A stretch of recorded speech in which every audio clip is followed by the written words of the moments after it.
शशिवर्णं चतुर्भुजं प्रसन्नवदनं ध्यायेत् सर्वविघ्नोपशान्तये।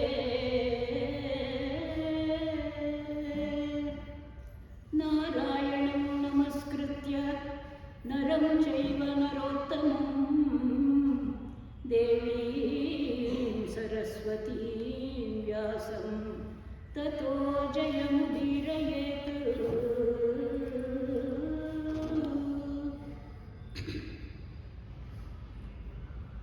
गजमुखनवरमाते गौरिये त्रिजगदर्चितचारुचरणाम्बुजे पावनमूर्ति पद्मजमुख्यसुरपूज्ये भजकरगसंहरणे सुजनव्रजसुसेविते महिषमर्दिनी भुजगभूषणनरसी कोडुकारुण्यदलिमतिय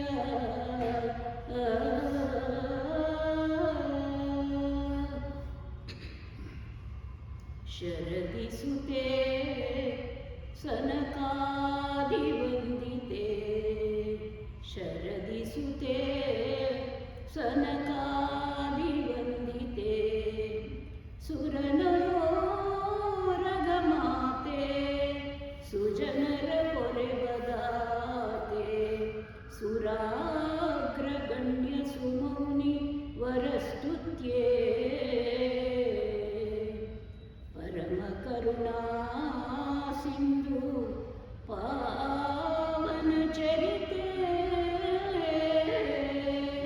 पद्मजमुख्यसकलामरसुपूजिते लक्ष्मी कोडु यमगदिक संपदವ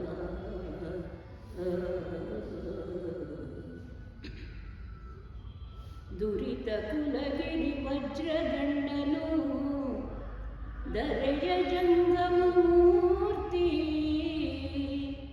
दुरित कुलगिरि वज्रगण्डनु दರೆಯ जङ्गममूर्ति कविवारिरुहदिनमणि निखिलयतिपति दिविजವಂದಿತನು ತರಳನನು ತನ್ನವನೆನುತ ಪತಿಕರಿಸಿ ಮಗನೆಂದೊಲಿದು ಕರುಣದಿ ವರವನಿತ್ತನು ದೇವವೇದವ್ಯಾಸ ಗುರುರಾಯ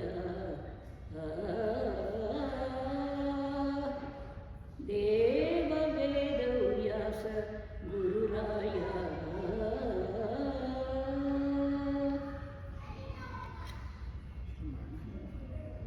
ಎಲ್ರಿಗೂ ನಮಸ್ಕಾರ. ನಮ್ಮ ಕುಮಾರವ್ಯಾಸ ಭಾರತ ಹಾಗೂ ಭೈರಪ್ಪನವರ ಪರ್ವ ಇದರ ವಚನ ವ್ಯಾಖ್ಯಾನ ಕಾರ್ಯಕ್ರಮದ 3ನೇ ದಿನ ಇವತ್ತು. ನೆನ್ನೆಯ ದಿನ ನಾವು ನೋಡಿದ್ವಿ ದ್ರೌಪದಿಗೆ ಶ್ರೀಕೃಷ್ಣ ಅಕ್ಷಯ ವಸ್ತ್ರ ಪ್ರದಾನ ಮಾಡಿದಂಥ ಸನ್ನಿವೇಶದ ವಿವರಣೆ ನೆನ್ನೆ ಆಯಿತು. ದ್ರೌಪದಿಯ ನೋವು ಇತ್ಯಾದಿಗಳನ್ನ ಭೈರಪ್ಪನವರು ಪರ್ವದಲ್ಲಿ ಹಾಗೆ ಚಿತ್ರಿಸಿದ್ದಾರೆ, ಅದರ ವಿವರಣೆಯೂ ಆಯಿತು.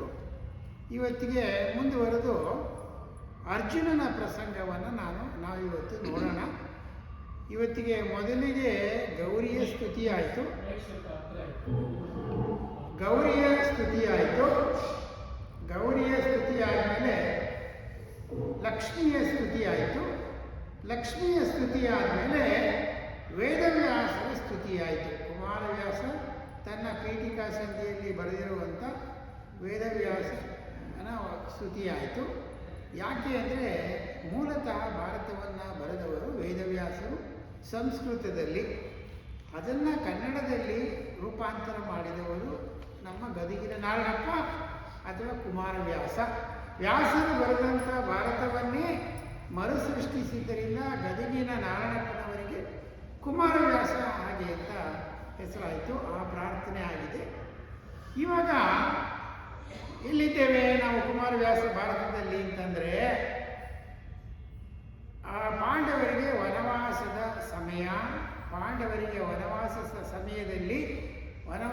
ಮುಗೀತಾ ಬರ್ತಾ ಇದೆ. ಇನ್ನು 1 ವರ್ಷ ಇದೆ ಅಷ್ಟೇ. ಅಷ್ಟಾದಮೇಲೆ 1 ವರ್ಷ ಅಜ್ಞಾತವಾಸ ಆದಮೇಲೆ ಪಾಂಡವರಿಗೆ ಹೆಚ್ಚು ಕಮ್ಮಿ ಗೊತ್ತು ಯುದ್ಧ ಅನ್ನೋದು ಅನಿವಾರ್ಯ ಅಂತ ಗೊತ್ತು. ಆ ಯುದ್ಧಕ್ಕೆ ಸಿದ್ಧತೆಗಳನ್ನು ಪಾಂಡವರು ಮಾಡ್ಕೋತಾ ಇದ್ದಾರೆ.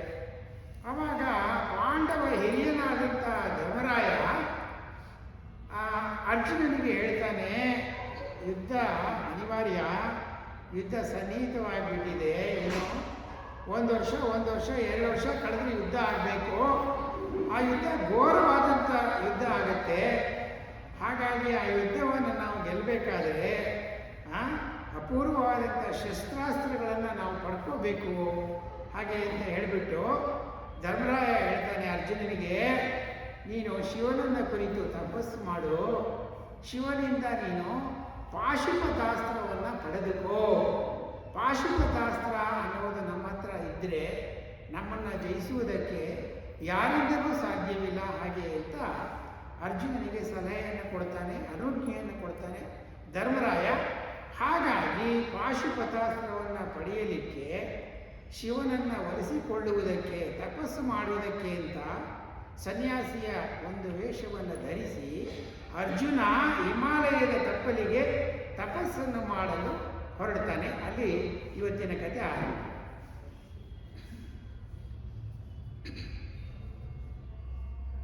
ಏನನೆಂಬೆನು ಪಾರ್ಥ,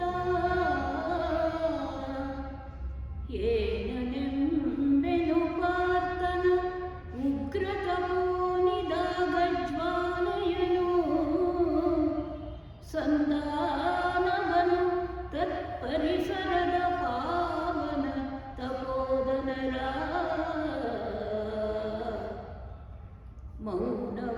ಮೌನವುರೆಸಿದುದು ಜಪಾನುಷ್ಠಾನ ಬಿಡೆಬೆವರಿತು, ಸಮಾಧಿಧ್ಯಾನ ಸ್ವೀಕರಿಯಾಯಿತು ಸಾರ ವಿಚಾರ ಶಮ ಸಹಿತ.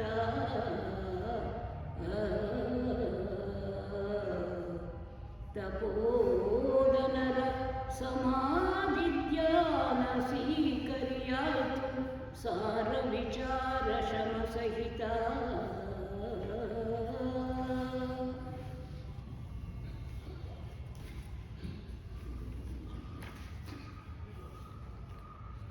ಆಡಿದೊಡೆ ನಾವು ಮುನಿಗ ಅಸೂಯವ ಮಾಡಿದವರುಗಳೆಂದು, ಆಡಿದೊಡೆ ನಾವು ಮುನಿಗೆ ಅಸೂಯವ ಮಾಡಿದವರುಗಳೆಂದು, ನಿಮ್ಮಡಿಗಾಡದಿದ್ದರೆ ಬಿಸಿಲ ರಾಶಿಯ ಉರಿಯ ಸೂತಕವ, ಕೂಡಿತೆಮ್ಮಯ ನಿತ್ಯ ವಿಧಿ ತಪಗೇಡಿಯನು ಬಿಡದೆಬ್ಬಿಸಿ, ಕೂಡಿತೆಮ್ಮಯ ನಿತ್ಯ ವಿಧಿ ತಪಗೇಡಿಯನು ಬಿಡದೆಬ್ಬಿಸಿ, ಯಮಗೆ ಎಡೆ ಮಾಡಿ ಕೊಡಬೇಕೆಂದು ಮತ್ತೆರಗಿದರು ಶಿವಪದಕ್ಕೆ. ಅರ್ಜುನ ಹಿಮಾಲಯದಲ್ಲಿ ತಪಸ್ಸಿಗೆ ನಿಷ್ಠನಾಗಿ ಕುಳಿತುಬಿಟ್ಟಿದ್ದಾನೆ. ಘೋರವಾದಂಥ ತಪಸ್ಸನ್ನು ಕುರಿತು ಮಾಡ್ತಾ ಇದ್ದಾನೆ. ಅದು ಶಿವನಿಗೆ ತಲುಪಬೇಕು, ಶಿವನ ಪ್ರತ್ಯಕ್ಷ ಆಗಬೇಕು. ಆ ಒಂದು ನಿರೀಕ್ಷೆಯಲ್ಲಿ ಧ್ಯಾನ ಮಗ್ನನಾಗಿ ತಪಸ್ಸು ಮಾಡ್ತಾ ಇದ್ದಾನೆ ನಮ್ಮ ಅರ್ಜುನ. ಆ ಅರ್ಜುನನ ತಪಸ್ಸು ಏನಾಗೋಗಿದೆಯಪ್ಪ ಅಂತಂದರೆ, ಸುತ್ತಲೂ ಋಷಿ ಮುನಿಗಳು ತಪಸ್ಸನ್ನು ಮಾಡ್ತಾ ಇದ್ದಾರಲ್ಲ, ನಮ್ಮ ಅರ್ಜುನನ ತಪಸ್ಸಿನ ಜ್ವಾಲೆ ಇದೆಯಲ್ಲ, ಅದು ಪಕ್ಕದ ಋಷಿಮುನಿಗಳ ತಪಸ್ಸಿನ ಒಂದು ಏಕಾಗ್ರತೆಯನ್ನು ಭಂಗ ಮಾಡಿದೆಯಂತೆ. ಅವರ ಏಕಾಗ್ರತೆಗೆ ಕಂಪನ ಉಂಟಾಗಿದೆ. ಕುಮಾರವ್ಯಾಸ ಹೇಳ್ತಾನೆ, ಏನನೆಂಬೆನು ಪಾರ್ಥನುಗ್ರ ತಪೋನಿದಾಗ ಜ್ವಾಲೆಯಲ್ಲಿ. ಈ ಅರ್ಜುನ ಏಕಾಗ್ರತೆಯಲ್ಲಿ ತಪಸ್ಸು ಮಾಡ್ತಾ ಇದ್ದಾನಲ್ಲ, ಅದರಿಂದ ಹೊರಟ ಜ್ವಾಲೆಯ ಪರಿಣಾಮ ಏನೇನು? ತಪೋದನರ ಮೌನವರೇ ಸೀದುದು. ಸುತ್ತ ಇದ್ದಂಥ ಋಷಿಮುನಿಗಳ ತಪಸ್ಸಿನ ಮೌನ ಇದೆಯಲ್ಲ, ಅದು ಸೀದು ಹೋಯಿತು ಅಂತಂದರೆ ಅದು ಹಾಳಾಗೋಯ್ತು. ಜಪಾನುಷ್ಠಾನ ಬೆವರಿತು. ಆ ಋಷಿಮುನಿಗಳ ಜಪಾನುಷ್ಠಾನದ ಒಂದು ಏಕಾಗ್ರತೆ ಅವರ ಮನಸ್ಸಿನ ಒಂದು ನಿಗ್ರಹ ಇದೆಯಲ್ಲ ಅದೆಲ್ಲ ತಪ್ಪಿ ಹೋಯ್ತಂತೆ. ಯಾಕೆ ಅಂತಂದರೆ ನಮ್ಮ ಅರ್ಜುನ ಮಾಡ್ತಾ ಇರೋ ತಪಸ್ಸು ಅಂಥ ಘೋರವಾದಂಥ ತಪಸ್ಸು. ಆ ತಪಸ್ಸಿನಿಂದ ಹೊರಟಂಥ ಒಂದು ಕಂಪನ, ಒಂದು ಶಕ್ತಿ ಸುತ್ತಲೂ ಇದ್ದಂಥ ಋಷಿಮುನಿಗಳ ತಪಸ್ಸಿಗೆ ಧಕ್ಕೆಯುಂಟು ಮಾಡ್ತಾ ಇದೆ. ಮುಂದೇನಾಯ್ತಪ್ಪ ಅಂತಂದರೆ ಕುಮಾರವ್ಯಾಸ ಹೇಳ್ತಾನೆ, ಕೆದರಿದವು ಜಳಯಕ್ಷ ಮಾಲೆಗಳು, ಉದುರಿದವು ಕರದಲ್ಲಿ ಕಮಂಡಲಗಳು. ನಮ್ಮ ಋಷಿಮುನಿಗಳು ಹಿಡ್ಕೊಂಡಿದ್ರಲ್ಲ ಆ ಕಮಂಡಲ ಜಾರು ಹೋಗ್ತಾ ಇದೆಯಂತೆ. ಋಷಿಮುನಿಗಳ ಜಟೆ ಅದಕ್ಕನಾಗಿ ಬಿಚ್ಚಿಕೊಂಡು ಹಾರಾಡ್ತಾ ಇದೆಯಂತೆ. ಈ ರೀತಿಯಾದಂಥ ಪರಿಣಾಮ ನಮ್ಮ ಅರ್ಜುನನು ಮಾಡ್ತಾ ಇರುವ ತಪಸ್ಸಿನಿಂದ ಆಗ್ತಾ ಇದೆ. ಅರ್ಜುನನಿಗೆ ಮಾತ್ರ ಏಕಾಗ್ರತೆ ಕೆಟ್ಟಿಲ್ಲ, ಅವನು ಒಂದೇ ಮನಸ್ಸಿನ ಶಿವನ ಸ್ತುತಿಯನ್ನು ಮಾಡ್ತಾ ಇದ್ದಾನೆ. ಆವಾಗ ಏನು ಮಾಡ್ತಾರೆ ಋಷಿಮುನಿಗಳು, ಈ ಅರ್ಜುನ ಇದೇ ಥರ ತಪಸ್ಸು ಮಾಡ್ತಾ ಇದ್ರೆ ನಾವು ತಪಸ್ಸು ಮಾಡೋದಕ್ಕೆ ಆಗೋದಿಲ್ಲ, ಇದನ್ನು ಸಾಕ್ಷಾತ್ ಶಿವ ಕೂಡ ನಮಗೆ ಒಂದು ಮಾರ್ಗವನ್ನು ತೋರಿಸಬಲ್ಲ, ಹಾಗೆ ಅಂತ ಹೇಳಿ ಈಶ್ವರನ ಹತ್ರ ಋಷಿಮುನಿಗಳೆಲ್ಲ ಹೋಗಿ ಹೇಳ್ತಾರಂತೆ. ನಾವು ಹೇಳಿದ್ರೆ ಈಶ್ವರನ ಮುಂದೆ ಎಲ್ಲ ಋಷಿಮುನಿಗಳು ನಾವು ಇವಾಗ ಹೇಳಿದ್ರೆ ಕಂಪ್ಲೇಂಟ್ ತೊಗೊಂಬಂದ್ರಿ ಹಾಗೆ ಅಂತ ಈಶ್ವರ ನೀವು ಹೇಳ್ತೀರಾ? ಕಂಪ್ಲೇಂಟ್ ತೊಗೊಂಬರ್ಬೇಕು ಅನ್ನೋದು ನಮ್ಮ ಉದ್ದೇಶ ಅಲ್ಲ. ನಾವು ನಿಮಗೆ ಇದ್ದ ವಿಷಯ ತಿಳಿಸ್ದಲೇ ಇದ್ದರೆ ನಮ್ಮ ದಿನನಿತ್ಯ ಕಾರ್ಯ, ನಮ್ಮ ಧ್ಯಾನ, ನಮ್ಮ ತಪಸ್ಸಿಗೆ ಧಕ್ಕೆ ಆಗ್ತಾ ಇದೆ. ನಿಮ್ಮ ಭಕ್ತ ಅರ್ಜುನ ತಪಸ್ಸನ್ನು ಮಾಡ್ತಾ ಇದ್ದಾನೆ, ಘೋರವಾದ ತಪಸ್ಸನ್ನು ಮಾಡ್ತಾ ಇದ್ದಾನೆ. ಅವನ ತಪಸ್ಸಿನಿಂದ ನಮಗೆ ಏಕಾಗ್ರತೆಗೆ ಭಂಗ ಆಗಿದೆ. ತಾವು ಏನಾದರೂ ಮಾಡಿ ಮುಂದಿನ ದಾರಿಯನ್ನು ತೋರಿಸ್ಬೇಕು ಅಂತ ಈಶ್ವರನಿಗೆ ಸಮಸ್ತ ಋಷಿಗಣ ಬೇಡಿಕೊಂಡು ಪ್ರಾರ್ಥನೆ ಮಾಡಿದೆ. ಮುಂದಕ್ಕೆ ಹರಿದೆ ನಾನಂಜದಿರಿ, ಹರಿದೆ ನಾ ಅಂಜದಿರಿ, ಹುಯ್ಯಲ ಬರುದೆ ತಂದಿರಿ, ನಿಮ್ಮ ಗೆಲುವಿಂಗೆ ಅರುಹುವವನವನಲ್ಲ,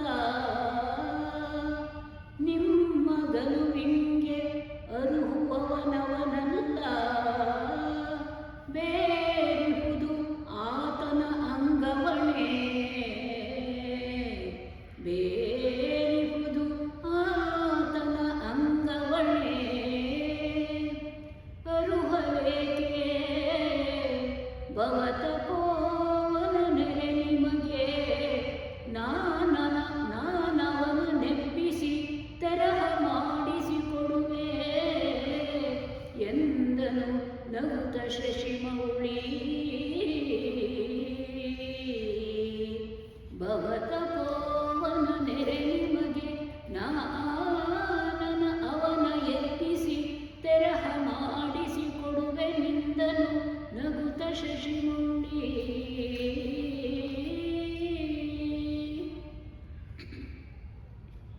ಅರಸಕೆ ಬೇಟೆಯೆಂದೀಶ್ವರನ ಕಟಕದೊಳು ಒದರಿದುದು, ಬೇಟೆಯೆಂದೀಶ್ವರನ ಕಟಕದೊಳೊದರಿದುದು, ಡಂಗುರದನಿ ಡಾವರದೊಳೈದಿತು ನಿಖಿಳ ಭುವನವನು, ಪರಮ ಕರುಣಾ ಸಿಂಧು ಭಕ್ತನ ಹೊರೆವ ವರದಲ್ಲಿ, ಪರಮ ಕರುಣಾ ಸಿಂಧು ಭಕ್ತನ ಹೊರೆವ ವರದಲ್ಲಿ, ಭೂರಿ ಮೃಗಮಾಚರಣೆ ಗೋಸುಗ ಶಬರವರ ರೂಪದಲ್ಲಿ ರಂಜಿಸಿದ, ಭೂರಿ ಮೃಗಮಾಚರಣೆ ಗೋಸುಗ ಶಬರ ವರ ರೂಪದಲ್ಲಿ ರಂಜಿಸಿದ. ಋಷಿಮುನಿಗಳ ಪ್ರತಿನಿಧಿಗಳು ಈಶ್ವರನ ಹತ್ರ ಬಂದು ಬೇಡ್ಕೊತಾ ಇದ್ದಾರೆ, ಅರ್ಜುನನ ತಪೋಜ್ವಾಲೆಯಿಂದ ನಮ್ಮ ತಪಸ್ಸಿಗೆ, ಧ್ಯಾನಕ್ಕೆ, ಏಕಾಗ್ರತೆಗೆ ಕುಂದು ಬಂದಿದೆ, ತಾವು ನಮಗೆ ದಾರಿ ತೋರಿಸಬೇಕು ಹಾಗೆ ಅಂತ ಕೇಳ್ಕೊಂಡಾಗ ಸಾಕ್ಷಾತ್ ಪರಮೇಶ್ವರ ಹೇಳ್ತಾನೆ, ತಪಸ್ಸಿಗೆ ಕುಳಿತಿರುವನು ಯಾರು ಅಂತ ಗೊತ್ತು, ಅವನ ತಪಸ್ಸು ಈ ರೀತಿಯಾದಂಥ ಪರಿಣಾಮವನ್ನು ನಿಮ್ಮ ಮೇಲೆ ಉಂಟು ಮಾಡಿದೆ ಅಂದರೆ ಆಶ್ಚರ್ಯ ಏನಲ್ಲ. ಅರ್ಜುನನು ಕೂಡ ಶಿವಭಕ್ತ, ಅವನ ತಪಸ್ಸಿಗೆ ಅಂತ ಶಕ್ತಿ ಇದೆ, ಅವನ ಏಕಾಗ್ರತೆಗೆ ಅಂತ ಒಂದು ಬಲ ಇದೆ. ಅದರಿಂದ ನಿಮಗೆ ಹೀಗಾಗಿರೋದಕ್ಕೆ ಆಶ್ಚರ್ಯ ಇಲ್ಲ. ಆದರೆ ನಿಮ್ಮ ತಪ ಹಾಗೂ ನಿತ್ಯ ಕರ್ಮಗಳಿಗೆ ತೊಂದರೆ ಆಗೋದಕ್ಕೆ ನಾನು ಬಿಡೋದಿಲ್ಲ. ಇದಕ್ಕೆ ಏನಾದರೂ ಒಂದು ಮಾರ್ಗವನ್ನು ನಾನು ಕಂಡುಹಿಡಿತೇನೆ, ನಾನು ಬಂದು ನಿವಾರಣೆ ಮಾಡ್ತೇನೆ ಅಂತ ಋಷಿಮುನಿಗಳಿಗೆ ಆಶ್ವಾಸನೆಯನ್ನು ಕೊಡ್ತಾನೆ ಪರಮೇಶ್ವರ. ಆಮೇಲೆ ಏನು ಮಾಡ್ತಾನೆ, ಕೈಲಾಸದಲ್ಲಿ ಡಂಗೂರವನ್ನು ಹೊಡೆಸ್ಬಿಡ್ತಾನೆ. ಏನಪ್ಪ ಅಂತಂದರೆ, ಈ ರೀತಿ ಅರ್ಜುನನ ತಪಸ್ಸು ಹಿಮಾಲಯದ ತಪ್ಪಲಲ್ಲಿ ನಡೀತಾ ಇದೆ, ಅವನ ಪರೀಕ್ಷೆಯನ್ನು ಮಾಡಬೇಕು, ಅವನ ಕೋರಿಕೆ ಏನಿದೆ ಅದನ್ನು ನಾವು ಪರಿಶೀಲಿಸಿ ಕೊಡಬೇಕು, ಭಕ್ತನ ಪರೀಕ್ಷೆ ಆಗಬೇಕು. ಇದಕ್ಕಾಗಿ ನಾವು ಬೇಟೆಯ ನಾಟಕವೊಂದನ್ನು ಏರ್ಪಾಡು ಮಾಡೋಣ ಅಂತ ಹೇಳಿಬಿಟ್ಟು ಈಶ್ವರ ಡಂಗೂರವನ್ನು ಹೊಡೆಸ್ತಾನೆ. ಯಾತಕ್ಕೆ? ಬೇಟೆಗಾಗಿ ನಾವು ಹಿಮಾಲಯದ ತಪ್ಪಲಿಗೆ ಹೋಗೋಣ, ಅರ್ಜುನ ಎಲ್ಲಿ ತಪಸ್ಸು ಮಾಡ್ತಾ ಇದ್ದಾನೋ ಆ ತಪೋ ಸ್ಥಳಕ್ಕೆ ಹೋಗೋಣ ಅಂತ ಈಶ್ವರ ಹೇಳಿದ್ದಾನೆ. ಆ ಬೇಟೆಗಾಗಿ ಹೋಗುವ ನಾಟಕ ಯಾಕೆ ಬೇಕು? ಭಕ್ತನಾದಂಥ ಅರ್ಜುನನನ್ನು ಪರೀಕ್ಷಿಸಬೇಕು, ಅವನ ಕೋರಿಕೆ ಏನಿದೆ ಅದನ್ನು ಪರಿಶೀಲಿಸಿ ಅವನಿಗೆ ಅದನ್ನು ಪ್ರದಾನ ಮಾಡಬೇಕು ಅನ್ನುವ ಉದ್ದೇಶದಿಂದ ಪರಮೇಶ್ವರ ಕೈಲಾಸದಿಂದ ಹಿಮಾಲಯಕ್ಕೆ ತನ್ನ ಸಮಸ್ತ ಗಣಗಳೊಡನೆ ಬೇಟೆಗೆ ಅಂತ ಹೇಳಿ ತಲೆಗಿಳಿದು ಬರ್ತಾ ಇದ್ದಾನೆ ಮುಂದಕ್ಕೆ. ಹಂದಿಯಾದನು ಧನುಜ ನಾಗಿರಿ ಕಂದರವ ಹೊರವಂಟು ಬೇಟೆಯ ಮಂದಿಯೊಳಗಡ ಹಾಯ್ದನು. ಹಂದಿಯಾದನು ಧನುಜ ಆಗಿರಿ ಕಂದರವ ಹೊರವಂಟು ಬೇಟೆಯ ಮಂದಿಯೊಳಗಡ ಹಾಯ್ದನು. ಎತ್ತಿದನು ಅಡ್ಡ ಬಿದ್ದವರ ಹಂದಿಯೋ ತಡೆ ನಾಯಿಗಳ ಬಿಡಿ ಹಿಂದೆ ಹಿಡಿ ಕೆಡೆ ಕುತ್ತು ಕೈಗೊಳ್ಳೆಂದು ಗಜಬಜಿಸಿತ್ತು. ಹಂದಿಯೋ ತಡೆ ನಾಯಿಗಳ ಬಿಡಿ ಹಿಂದೆ ಹಿಡಿ ಕೆಡೆ ಕುತ್ತು ಕೈಗೊಳ್ಳೆಂದು ಗಜಬಜಿಸಿತ್ತು. ಗಾವಳಿ ಗಹನ ಮಧ್ಯದಲ್ಲಿ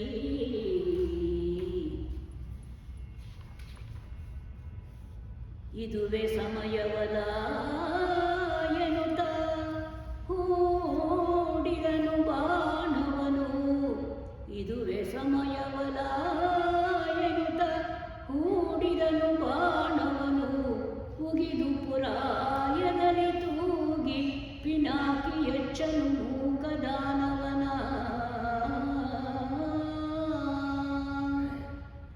ಒದೆದು ಹಾಯ್ದುದು ಬಾಣ ಗರಿದೋರಿದುದು ಬದಿಯಲಿ ಕೊಡಹಿ.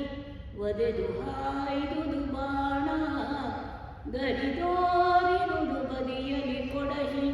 ಗೋಳಿಡುತ್ತದು ಧನಂಜಯನತ್ತ ಹೋದುದು ಹೊತ್ತ ಕಣೆ ಸಹಿತ.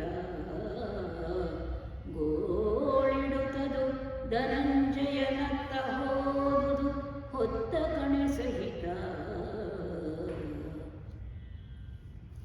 ದೇವನ ಅನುರೂಪದಲ್ಲಿ ನಿಂತರು ದೇವಿಯರು, ಗುಹ ಗಣಪತಿಗಳೆಲ್ಲ ವಿನೋದವ ನೋಡಿ ಶಬರ ರೂಪವ ಧರಿಸಿದರು ಅಂತಾನೆ ಕುಮಾರವ್ಯಾಸ. ಯಾವಾಗ ಈಶ್ವರ ಬೇಟೆಗೆ ಹೋಗೋದು ಅಂತ ಅನಜ್ಞೆಯನ್ನು ಕೈಲಾಸದ ಗಣಗಳಿಗೆ ಕೊಟ್ಟ, ಈಶ್ವರ ಶಬರನಾಗಿ ಹೋದ. ಶಬರ ಅಂದರೆ ಬೇಟೆಗಾರನಾಗಿ ಬಿಲ್ಲು ಬಾಣಗಳನ್ನು ಹಿಡಿದುಕೊಂಡು ಈಶ್ವರ ಶಬರನಾದ. ಈಶ್ವರ ಯಾವಾಗ ಶಬರನಾದ, ಪಾರ್ವತಿ ಗಂಗೆಯರು ಕೂಡ ಶಬರಿಯರ ವೇಷವನ್ನು ಧರಿಸ್ಬಿಡ್ತಾರೆ. ಶಬರಿಯರು ಅಂದರೆ ಬೇಟೆಗಾರ್ತಿಯರು, ಬೇಟೆಗಾರನ ಪತ್ನಿಯರು. ಆ ರೂಪವನ್ನು ಪಾರ್ವತಿ ಗಂಗೆಯರು ಧರಿಸ್ಬಿಡ್ತಾರೆ ಈಶ್ವರನ ಜೊತೆ ಹೋಗೋದಕ್ಕೆ. ಯಾವಾಗ ಅಪ್ಪ ಅಮ್ಮ ಈ ರೀತಿ ಬೇಟೆಗೆ ಅಂತ ಹೊರಟುಬಿಟ್ರು, ನಮ್ಮ ಷಣ್ಮುಖ ಸುಬ್ರಹ್ಮಣ್ಯ ಹಾಗೂ ಗಣೇಶ ಇಬ್ಬರುಗಳು ಕೂಡ ಅವರು ಕೂಡ ಯುವ ಬೇಟೆಗಾರರ ಒಂದು ವೇಷವನ್ನು ಧರಿಸಿ ಆಯುಧಗಳನ್ನು ಹೊತ್ತುಕೊಂಡು ಬೇಟೆಗೆ ಅಂತ ಹೊರಟುಬಿಟ್ಟಿದ್ದಾರಂತೆ. ನಂದಿ ಸಮಸ್ತ ಶಿವಗಣಗಳು ಈ ಬೇಟೆಗಾರನ ಸಾಥ್ಗಾಗಿ ಅವರು ಕೂಡ ಬೇಟೆಗಾರನ ಒಂದು ವೇಷವನ್ನು ಧರಿಸ್ಕೊಂಡು ಎಲ್ಲರೂ ಹಿಮಾಲಯದಲ್ಲಿ ನಮ್ಮ ಅರ್ಜುನ ಎಲ್ಲಿ ತಪಸ್ಸು ಮಾಡ್ತಾ ಇದ್ದಾನೆ ಆ ಒಂದು ತಪೋವನಕ್ಕೆ ಬರ್ತಾರೆ. ಆವಾಗ ಏನಾಗುತ್ತೆ, ಮೂಕಾಸುರ ಅಂತ ಒಬ್ಬ ಇರ್ತಾನೆ. ಆ ಮೂಕಾಸುರ ಈಶ್ವರ ಹೇಳಿದಾಗೆ ಕೇಳ್ತಾನೆ. ಯಾಕೆ ಅಂತಂದರೆ ಅವನ ಅನುಯಾಯ ಹೋಗ್ಬಿಟ್ಟಿದ್ದಾನೆ. ಇವಾಗ ಅವನು ಕೈಲಾಸದಲ್ಲೇ ಇದ್ದ. ಆ ಈಶ್ವರ ಅನುಜ್ಞೆ ಮಾಡ್ತಾನೆ. ಈಶ್ವರನ ಅನುಜ್ಞೆಯಂತೆ ಮೂಕಾಸುರನೆಂಬ ರಾಕ್ಷಸ ಕಾಡು ಹಂದಿಯಾಗಿ ಈ ಅರ್ಜುನ ಎಲ್ಲಿ ತಪಸ್ಸನ್ನು ಮಾಡ್ತಾ ಇರ್ತಾನೆ ಕಾಡು ಹಂದಿಯಾಗಿ ಪ್ರಕಟಗೊಂಡು ಅರ್ಜುನನ ಸುತ್ತಮುತ್ತ ಸುಳಿದಾಡ್ತಾನೆ. ಆವಾಗ ಈಶ್ವರ ಬರ್ತಾನೆ. ಈಶ್ವರ ಬರ್ತಾನೆ ಅಂದರೆ ಶಬರ ಬರ್ತಾನೆ, ಬೇಟೆಗಾರ ಬರ್ತಾನೆ. ಬೇಟೆಗಾರನಾದ ಈಶ್ವರ ಬರ್ತಾನೆ.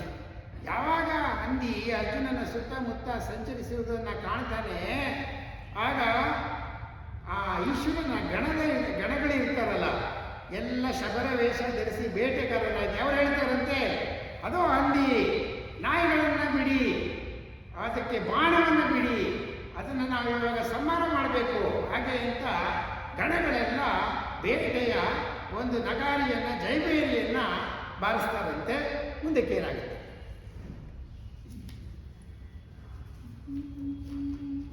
ಕಂಡನರ್ಜುನ ಈ ವರಾಹನ ದಂಡಿಲೇನ ಸಲ್ಲೆನುತ. ಕಂಡನರ್ಜುನ ಈ ವರಾಹನ ದಂಡಿಲೇ ಸಲ್ಲೆನುತ. ಬಾಣವ ಗಾಂಡೀವದೊಳಗ ಅಳವಡಿಸಿ ಒಬ್ಬಿರಿದ ಯಜ್ಜನಾಕಳನ. ದಿಂಡುಗೆಡೆದುದು ಕಾಲ ಕೊಡಹುತ ಗಂಡ ಶೈಲದವೋಲ್. ದಿಂಡುಗೆಡೆದುದು ಕಾಲ ಕೊಡಹುತ ಗಂಡ ಶೈಲದವೋಲ್. ಭೂತವ ದಿಂಡು ದರಿಯುವ ಹಂದಿ ಬಿದ್ದುದು ಪಾರ್ಥನಿಗಿರಿನಲಿ. ಹಂದಿ ಬಿದ್ದುದು ಪಾರ್ಥನಿಗಿರಿನಲಿ. ಲೋಕ ಶಿಕ್ಷಕರಲ್ಲಲೇ ನಮಗೇಕೆ ನಿಮ್ಮಯ ತಪದ ಚಿಂತೆ. ಪಿನಾಕದರ ಅಡಹಾಯ್ದರೆಯು ಬಿಡೆವೆಮ್ಮ ವಾಸಿಗಳ. ಈ ಕಳಂಬವಿದೆಮ್ಮದೆಂತ ವನೌಕದ ನೆರಳಿಡಲಿನಿಂದು ಪಿನಾಕಿ ನುಡಿದನು ಕಡಿದ ಈತನ ಮನದ ಸೈರಣೆಯ. ಯಾವಾಗ ಹಂದಿ ಕಾಣಿಸಿಕೊಂಡು ಓಡಾಡೋದಕ್ಕೆ ಶುರುವಾಯಿತು, ನಮ್ಮ ಶಿವಗಣದ ಬೇಟೆಗಾರರೆಲ್ಲ ಹಂದಿಯ ಮೇಲೆ ಆಕ್ರಮಣ ಮಾಡಿ ಅಂತ ವೀರಾವೇಶದಿಂದ ಸನ್ನದ್ಧರಾದರೂ ಈಶ್ವರ ಇದೇ ಸಮಯ. ಈ ಬೇಟೆ ಅನ್ನೋದು ಒಂದು ನಾಟಕ ಅಷ್ಟೇ ಹೊತ್ತು, ಬೇರೆ ಏನೂ ಅಲ್ಲ, ಈಶ್ವರನ ನಾಟಕ. ಆ ಈಶ್ವರ ಏನು ಮಾಡ್ತಾನೆ, ಇದೇ ಸಮಯ ಈ ಹಂದಿಯನ್ನು ನಾನು ಹೊಡೆಯುವುದಕ್ಕೆ ಇದೇ ಸಮಯ ಹಾಗೆ ಅಂತ ಹೇಳಿಬಿಟ್ಟು ಪಿನಾಕ ಅಂತಂದರೆ ಸಾಕ್ಷಾತ್ ಈಶ್ವರನ ಬಿಲ್ಲಿಗೆ ಪಿನಾಕ ಅಂತ ಹೇಳ್ತಾರೆ. ಪಿನಾಕ ಪಾಣಿ ಅಂದರೆ ಯಾರು? ಈಶ್ವರ. ಪಿನಾಕ ಅಂದರೆ ಈಶ್ವರನ ಧನಸ್ಸು. ಆ ಈಶ್ವರನ ಧನಸ್ಸನ್ನು ತೆಗೆದುಕೊಂಡು ಕಿವಿವರೆಗೆ ಎಳೆದು ಬಾಣ ಪ್ರಯೋಗವನ್ನು ಈಶ್ವರ ಮಾಡಿಬಿಡ್ತಾನೆ. ಅದೇನಾಗುತ್ತೆ, ಆ ಹಂದಿಗೆ ಸರಿಯಾಗಿ ಹೊಟ್ಟೆಗೆ ಹೋಗಿ ಚುಚ್ಕೊಂಡ್ಬಿಡುತ್ತೆ. ಅದೇನು ಮಾಡುತ್ತೆ, ಹಂದಿ ಹೂಂಕರಿಸುತ್ತೆ ತಾನೆ, ಏನಾದರೂ ಅದಕ್ಕೆ ನೋವಾದರೆ ಹೂಂಕರಿಸ್ಕೊಂಡು ಜೋರಾಗಿ ಹೂಂಕರಿಸಿ ನಡೀತಾ ಅದು ಬೇಕಂತಗೆ ಅರ್ಜುನ ತಪಸ್ಸು ಮಾಡ್ತಾ ಇರ್ತಾನಲ್ಲ, ಜೋರಾಗಿ ಹೂಂಕರಿಸ್ತಾ ಅರ್ಜುನನ ಮುಂದೆ ಬರುತ್ತಂತೆ. ಆವಾಗ ಅರ್ಜುನ ಏನು ಮಾಡ್ತಾನೆ, ಓಹೋ ಇದೇನೋ ವಿಚಿತ್ರ, ಈ ಹಂದಿ ಇಷ್ಟು ಹೂಂಕರಿಸ್ಕೊಂಡು ವಿಚಿತ್ರವಾಗಿ ನನ್ನ ಮುಂದೆ ಬರ್ತಾ ಇದೆಯಲ್ಲ, ನನ್ನ ತಪಸ್ಸಿಗೆ ಭಂಗ ಆಯ್ತಲ್ಲ ಹಾಗೆ ಅಂತ ಹೇಳಿ ಅರ್ಜುನ ಕೂಡ ಹಂದಿಯ ಮೇಲೆ ಬಾಣಪ್ರಯೋಗ ಮಾಡಿಬಿಡ್ತಾನೆ.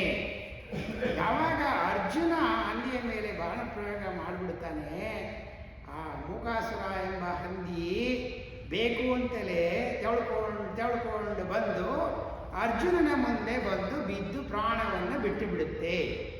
ಮುಂದಕ್ಕೆ ಏನಾಗುತ್ತೆ? ಮಂಜು ಮುಸುಕಿದೊಡೇನು ಪರ್ವತವಂಜುವುದೇ. ಮಂಜು ಮುಸುಕಿದೊಡೇನು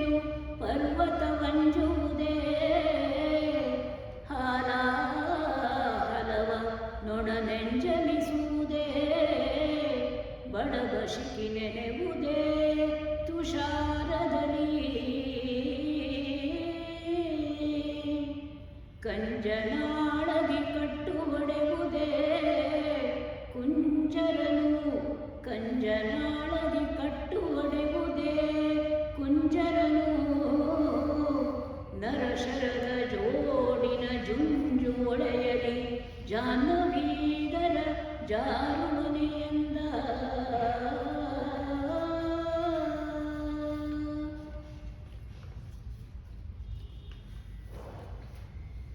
ಏಸು ಮಂತ್ರಾಸ್ತ್ರದಲ್ಲಿ ಮುಸುಕಿದರೈಸುವನು ಹರನುಂಗಿದನು ಏಸು ಮಂತ್ರಾಸ್ತ್ರದಲ್ಲಿ ಮುಸುಕಿದರೈಸುವನು ಹರನುಂಗಿದನು ಮಗುಳೇ ಸುರಂಬುಗಳ ನೆಚ್ಚರೆ ಕಡಿದ ನಂಬಿನಗಿ ಈಸು ಬೆಕ್ಕಳಗಾರೆನಿಪ ಜಿಜ್ಞಾಸೆ ಬೇಡ ಕ್ಷಾತ್ರ ತಾಮಸವೇ ಸುಬಲುಗೋ ನಿಮ್ಮ ಜಾತಿಗೆ ರಾಯ ಕೇಳೆಂದ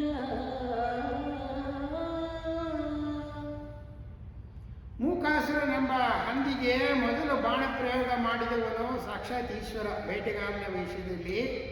ಯಾವಾಗ ಅರ್ಜುನನ ಮುಂದೆ ಬಂದು ಹೂಂಕರಿಸಿತು ಹಂದಿ, ಅರ್ಜುನನ ತಪ ಭಂಗವಾಗಿ ಇದೇನು ವಿಚಿತ್ರ, ಈ ಹಂದಿ ನನ್ನ ಮುಂದೆ ಯಾಕೆ ಬಂದು ಈ ರೀತಿ ಆಕ್ರಮಣ ಮಾಡೋ ಥರ ಬಂತು ಅಂತ ಹೇಳಿಬಿಟ್ಟು ಅವನು ಕೂಡ ತನ್ನ ಗಾಂಡಿಯವನ್ನು ತಗೊಂಡು ಅವನು ಕೂಡ ಬಾಣ ಪ್ರಯೋಗ ಮಾಡಿಬಿಡ್ತಾನೆ. ಆ ಹಂದಿ ತೆವಳುತ್ತಾ ಬಂದು ಅರ್ಜುನನ ಮುಂದೆ ಪ್ರಾಣವನ್ನು ಬಿಟ್ಟು ಬಿಡುತ್ತೆ. ಆ ಬಿಟ್ಟ ಅದೇ ಕ್ಷಣದಲ್ಲಿ ಈಶ್ವರ ಅಂದರೆ ಶಬರನ ರೂಪದಲ್ಲಿರುವಂಥ ಬೇಟೆಗಾರನ ರೂಪದಲ್ಲಿ ಇರುವಂಥ ಈಶ್ವರ ಅರ್ಜುನನ ಮುಂದೆ ಬಂದು ಹೇಳ್ತಾನೆ, ಈ ಹಂದಿಯನ್ನು ಕೊಂದಿದ್ದು ನಾನು, ನನ್ನ ಬಾಣದಿಂದ ಈ ಹಂದಿ ಸತ್ತಿದೆ, ಈ ಬೇಟೆ ನನ್ನದು ಹಾಗೆ ಅಂತ ಈಶ್ವರ ಹೇಳ್ತಾನೆ. ಈಶ್ವರನ ರೂಪದ ಶಬರ ಹೇಳ್ತಾನೆ. ಆಗ ಅರ್ಜುನನಿಗೆ ಅಜ್ಞಾನ ಬಂದ್ಬಿಡುತ್ತೆ. ತಪಸ್ಸಿಗೆ ಕೂತಿದ್ದಾನೆ, ಆದರೂ ಕೂಡ ಈಶ್ವರನ ಪರೀಕ್ಷೆ ಅಜ್ಞಾನ ಬಂದುಬಿಟ್ಟಿದೆ. ಅವನು ಹೇಳ್ತಾನೆ, ಇಲ್ಲ ನೀನಲ್ಲ ಇದನ್ನು ಹೊಡೆದು ಕೊಂದಿದ್ದು, ನನ್ನ ಬಾಣದಿಂದ ಸತ್ತಿದೆ, ನೋಡು ನನ್ನ ಬಾಣದ ಹೆಸರು ಅದರ ಮೇಲೆ ಬರೆದಿದೆ, ಈ ಹಂದಿಯನ್ನು ಕೊಂದವನು ನಾನು, ಈ ಹಂದಿ ನನಗೆ ಸೇರಿದ್ದು ಹಾಗೆ ಅಂತ ಹೇಳಿ ಅರ್ಜುನ ತನ್ನ ಒಂದು ವಿಷಯವನ್ನು ಈಶ್ವರನ ಮುಂದೆ ಇಡ್ತಾನೆ. ಆವಾಗ ಈಶ್ವರ ಒಪ್ಪೋದಿಲ್ಲ. ಹಾಗಾಗಿಬಿಟ್ಟು ಒಬ್ರಿಗೊಬ್ಬರಿಗೆ ಮಾತಿನ ವಾಗ್ಯುದ್ಧ ಶುರುವಾಗಿಬಿಟ್ಟು ನಮ್ಮ ಅರ್ಜುನ ಏನು ಮಾಡ್ತಾನೆ, ಎಷ್ಟೇ ಆದರೂ ಕ್ಷತ್ರಿಯ ತಾನೆ, ಬಾಣಗಳ ಮಳೆಯನ್ನು ಈಶ್ವರನ ಮೇಲೆ ಕರೆದು ಬಿಡ್ತಾನೆ. ಯುದ್ಧ ಶುರುವಾಗಿ ಹೋಗುತ್ತೆ. ಆವಾಗ ಬಾಣಗಳು ಈಶ್ವರನನ್ನು ಮುತ್ತುತ್ತವೆ. ಈಶ್ವರನನ್ನ ಅಂದರೆ ಶಬರ ರೂಪದ ಈಶ್ವರನ ಮುತ್ತುತ್ತದೆ. ಕುಮಾರವ್ಯಾಸ ಏನು ಹೇಳ್ತಾನೆ ನೋಡಿ, ಮಂಜು ಮುಸುಕಿದಡೇನು ಪರ್ವತ ಮಂಜುವುದೇ, ಮಂಜು ಮುಸುಕಿದಡೇನು ಪರ್ವತ ಮಂಜುವುದೇ, ಹಾಲ ಹಲವ ನೊಣ ನೆಂಜಲಿಸುವುದೇ, ಹಾಲ ಹಲವ ನೊಣ ನೆಂಜಲಿಸುವುದೇ, ಬಡ ಬಶಿಕಿ ನೆನೆವುದೇ ತುಷಾರದಲ್ಲಿ, ಕುಂಜನಾಳದಿ ಕಟ್ಟಲಾಗುವುದೇ ಕುಂಜರನು. ಅಂದರೆ ನಮ್ಮ ಕುಮಾರವ್ಯಾಸ ಯಾತಕ್ಕೆ ಪ್ರಸಿದ್ಧಿಯಪ್ಪ ಅಂತಂದರೆ ಉಪಮಾನಗಳನ್ನು ಕೊಡುವುದರಲ್ಲಿ, ಉಪಮಾನಗಳನ್ನು ಜೋಡಿಸುವುದರಲ್ಲಿ ನಮ್ಮ ಕುಮಾರವ್ಯಾಸ ಭಾರತ ಮೇರುಕಾವ್ಯ ಹಾಗೆ ಅಂತ ನಾನು ಹೇಳ್ತೀನಿ. ಇಂಗ್ಲೀಷಲ್ಲೂ ಹೇಳ್ತೀವಿ ನೋಡಿ, ಸಿಮಿಲಿ ಮೆಟಾಫರ್ ಅಂತ ಇದೆ, ಅದಕ್ಕೆ ರೂಪಕಗಳು ಉಪಮೇಯಗಳು ಅಂತ ಹೇಳ್ತಾನೆ. ಯಾವಾಗ ಅರ್ಜುನ ಅಷ್ಟೊಂದು ಬಾಣಗಳನ್ನು ಶಬರ ರೂಪದ ಈಶ್ವರನ ಮೇಲೆ ಪ್ರಯೋಗ ಮಾಡಿದ, ಆ ಕುಮಾರವ್ಯಾಸ ಹೇಳ್ತಾನೆ, ಮಂಜು ಮುಸುಕಿದೆಡೇನು ಪರ್ವತ ಮಂಜುವುದೇ, ಹಿಮಾಲಯ ಪರ್ವತಕ್ಕೆ ಈ ಚಳಿಗಾಲದಲ್ಲಿ ಮಂಜು ಮುಸುಕಿಬಿಡುತ್ತೆ. ಏನಾದರೂ ಹಿಮಾಲಯ ಪರ್ವತ ಅಲ್ಲಾಡುತ್ತೆಯೇ? ಹಿಮಾಲಯ ಪರ್ವತನೇ ಮಂಜು ಇವತ್ತಿರುತ್ತೆ, ನಾಳೆ ಕರಗೋಗುತ್ತೆ. ಆಮೇಲೆ ಕುಮಾರವ್ಯಾಸ ಇನ್ನೊಂದು ಉಪಮಾನ ಕೊಡ್ತಾನೆ ನೋಡಿ, ಹಾಲ ಹಲವ ನೊಣ ನಂಜಲಿಸುವುದೇ. ಹಲ ಅಂತಂದರೆ ಕಾಕೋಟಕ ವಿಷ. ಯಾವುದೇ ಒಂದು ಅಂಟು ಪದಾರ್ಥ ನೆಲದ ಮೇಲೆ ಬಿತ್ತಿದ್ರೆ ನೊಣ ಹೋಗಿ ಅದನ್ನು ನೆಕ್ಕೋದಕ್ಕೆ ಪ್ರಯತ್ನ ಮಾಡುತ್ತೆ. ಹಾಲಾಹಲದ ವಿಷ ಹಿಂಗೆ ನೆಕ್ಕಿದ್ರೆ ಮನುಷ್ಯನೇ ನೆಗೆದು ಬಿದ್ದೋಗುವಂಥ ಒಂದು ಪ್ರಬಲವಾದಂಥ ವಿಷ ಅದನ್ನು ನೊಣ ಹೋಗಿ ನೆಕ್ಕುತ್ತೆಯೇ ಅಂದರೆ ಏನರ್ಥ? ನಮ್ಮ ಅರ್ಜುನ ಬಿಟ್ಟಿರೋ ಬಾಣಗಳೆಲ್ಲ ಆ ನೊಣಗಳ ಸಮಾನ. ಸಾಕ್ಷಾತ್ ಈಶ್ವರ ಹಲಾಹಲ ಅಕೋಟಕದ ಸಮಾನ. ನೊಣಗಳು ಹೋಗಿ ಆ ಹಾಲಾದ ವಿಷಯವನ್ನು ನೆಕ್ಕುವುದಕ್ಕೆ ಸಾಧ್ಯವೇ? ಆಮೇಲೆ ಬಡಬಶಿಕಿ ನೆನೆವುದೇ ತುಷಾರದಲ್ಲಿ ಬೆಂಕಿ ಎತ್ಕೊಂಡ್ಬಿಟ್ಟಿದೆ. ಅದಕ್ಕೇನು ಹೇಳ್ತಾನೆ? ಬಡಬಶಿಕಿ, ಭಾರಿ ಬೆಂಕಿ, ಕಾಡನ್ನೇ ಸುಟ್ಟು ನಾಡನ್ನೇ ಸುಟ್ಟು ಅಂಥ ಒಂದು ಬೆಂಕಿ. ಅದನ್ನು ನೀವು ಸಮುದ್ರದಲ್ಲಿ ಇರುವ ನೀರನ್ನೇ ತಂದು ಹಾಕಿದ್ರೂ ಅದೇನು ಆರೋದಿಲ್ಲ. ಅಂಥ ಬೆಂಕಿ ತುಷಾರದಲ್ಲಿ ಅದರ ಮೇಲೆ ಒಂದಷ್ಟು ಹಿಮ ಚಿಮ್ಮಿಸಿದ್ರೆ ಅದು ಅಡಗುತ್ತೆ. ಅಂದರೆ ಕುಮಾರವ್ಯಾಸ ಏನು ಹೇಳ್ತಾ ಇದ್ದಾನೆ? ಈಶ್ವರ ಅಗಾಧವಾದಂಥ ಶಕ್ತಿ. ಆಟಿಕೆಗಳ ಥರ ನಮ್ಮ ಅರ್ಜುನ ಏನು ಬಾಣ ಬಿಟ್ಟಿದ್ದಾನೆ, ಅದರಿಂದ ಈಶ್ವರನು ಜಗ್ಗೋದಲ್ಲ ಹಾಗೆ ಅಂತ ಹೇಳ್ತಾನೆ. ಆಮೇಲೆ ಏನಾಗುತ್ತೆ? ಈಶ್ವರ ತನ್ನ ಪಿನಾಕ ಧನಸ್ಸಿನಿಂದ ಪ್ರತಿಯಾಗಿ ಅರ್ಜುನನ ಬಾಣಗಳ ವಿರುದ್ಧವಾಗಿ ಬಾಣವನ್ನು ಬಿಟ್ಟರೆ ನಮ್ಮ ಶಿವನ ಒಂದೇ ಬಾಣ ಅರ್ಜುನನ 100 ಬಾಣಗಳನ್ನು ಒಂದೇ ಸರಿ ನುಂಗಿ ಹಾಕಿಬಿಡುತ್ತಂತೆ. ಅರ್ಜುನನಿಗೆ ಏನಿದು ಆಶ್ಚರ್ಯ ಹಾಗೆ ಅಂತ ಹೇಳಿಬಿಟ್ಟು ಆಶ್ಚರ್ಯ ಆಗುತ್ತೆ. ಆವಾಗ ಅರ್ಜುನ ಹಿಂಗೆನಿದ್ದಾನೆ, ಅವನು ಕ್ಷತ್ರಿಯ, ಅವನು ವೀರಾವೇಶದ ಕೆಚ್ಚು ಅವನಿಗೆ ರಕ್ತದಲ್ಲಿದೆ. ಆದರೂ ಬಿಡೋದಿಲ್ಲ, ತನ್ನ ಹೋರಾಟವನ್ನು ಮುಂದುವರಿಸ್ತಾನೆ. ಮುಂದೇನಾಗುತ್ತೆ ಓದಿ. ಕೈದುವೇಕೆ ಪುಳಿಂದ ನಮ್ಮೊಡನೈದಿಸೋ ಭುಜ ಯುದ್ಧವನು. ಕೈದುವೇಕೆ ಪುಳಿಂದ ನಮ್ಮೊಡನೈದಿಸೋ ಭುಜ ಯುದ್ಧವನು. ಬಲಿಗೈದು ವಿದೆಲ ಮುಷ್ಟಿ ನಿನಗದು ಪಾಯ ಚೊಕ್ಕೆಯವ. ಮುಷ್ಟಿ ನಿನಗದು ಪಾಯ ಚೊಕ್ಕೆಯವ. ಕಾಯ್ದುಕೊಂಡು ಅನುವಾಗು ನಿನ್ನವರೈದಿ ನೋಡಲಿ ಎನ್ನುತ್ತ ಭುಜವನು ಹೊಯ್ದು ನಿಂದನು. ಭುಜವನು ಹೊಯ್ದು ನಿಂದನು. ಪಾರ್ಥನುರೆ ಬೆರಗಾಗೆ ಭೂತಗಣ. ಪಾರ್ಥನುರೆ ಬೆರಗಾಗೆ ಭೂತಗಣ. ಕಂಡಿರೇ ದೇವಿಯರು ನರನು ದಂಡತನವನು. ಕಂಡಿರೇ ದೇವಿಯರು ನರನು ದಂಡತನವನು. ತರಗೆಲೆಯ ಕೈಗೊಂಡು ತಿಂಗಳು 4 ಪವನಗ್ರಾಸದಿ. ತರಗೆಲೆಯ ಕೈಗೊಂಡು ತಿಂಗಳು 4 ಪವನಗ್ರಾಸದಿ. ಬಳಿಕ ದಂಡಿಸಿದ ನೀ ದೇಹವನು ನಾವಂಡಲೆಯಲದಗಿದನಲೇ. ಸಮದಂಡಿಯಲಿ ನಮ್ಮೊಡನೆ ಎಂದನು ನಗುತ ಶಶಿಮೌಳಿ. ಅರ್ಜುನನಿಗೂ ಶಬರ ರೂಪದ ಈಶ್ವರನಿಗೂ ಬಿಲ್ಲು ಯುದ್ಧ ಬಾಣಗಳ ಹೋರಾಟ ನಡೆದಿದೆ. ನಮ್ಮ ಅರ್ಜುನನಿಗೆ ಯಾವ ಬಿಲ್ಲು ವಿದ್ಯೆ, ಯಾವ ತಂತ್ರ, ಯಾವ ಅಸ್ತ್ರಗಳ ಗೊತ್ತು ಎಲ್ಲವನ್ನೂ ಪ್ರಯೋಗಿಸಿದ್ದಾನೆ. ಎಲ್ಲವೂ ಶಿವನ ಒಂದು ಬಾಣದ ಮುಂದೆ ನಶ್ವರವಾಗಿ ಅದು ಏನೋ ಇಲ್ಲ, ನಗಣ್ಯ ಅನ್ನುವ ಹಾಗೆ ಎಲ್ಲ ಬಾಣಗಳು ಕೂಡ ಅರ್ಜುನನದು ನಾಶ ಹೊಂದಿವೆ.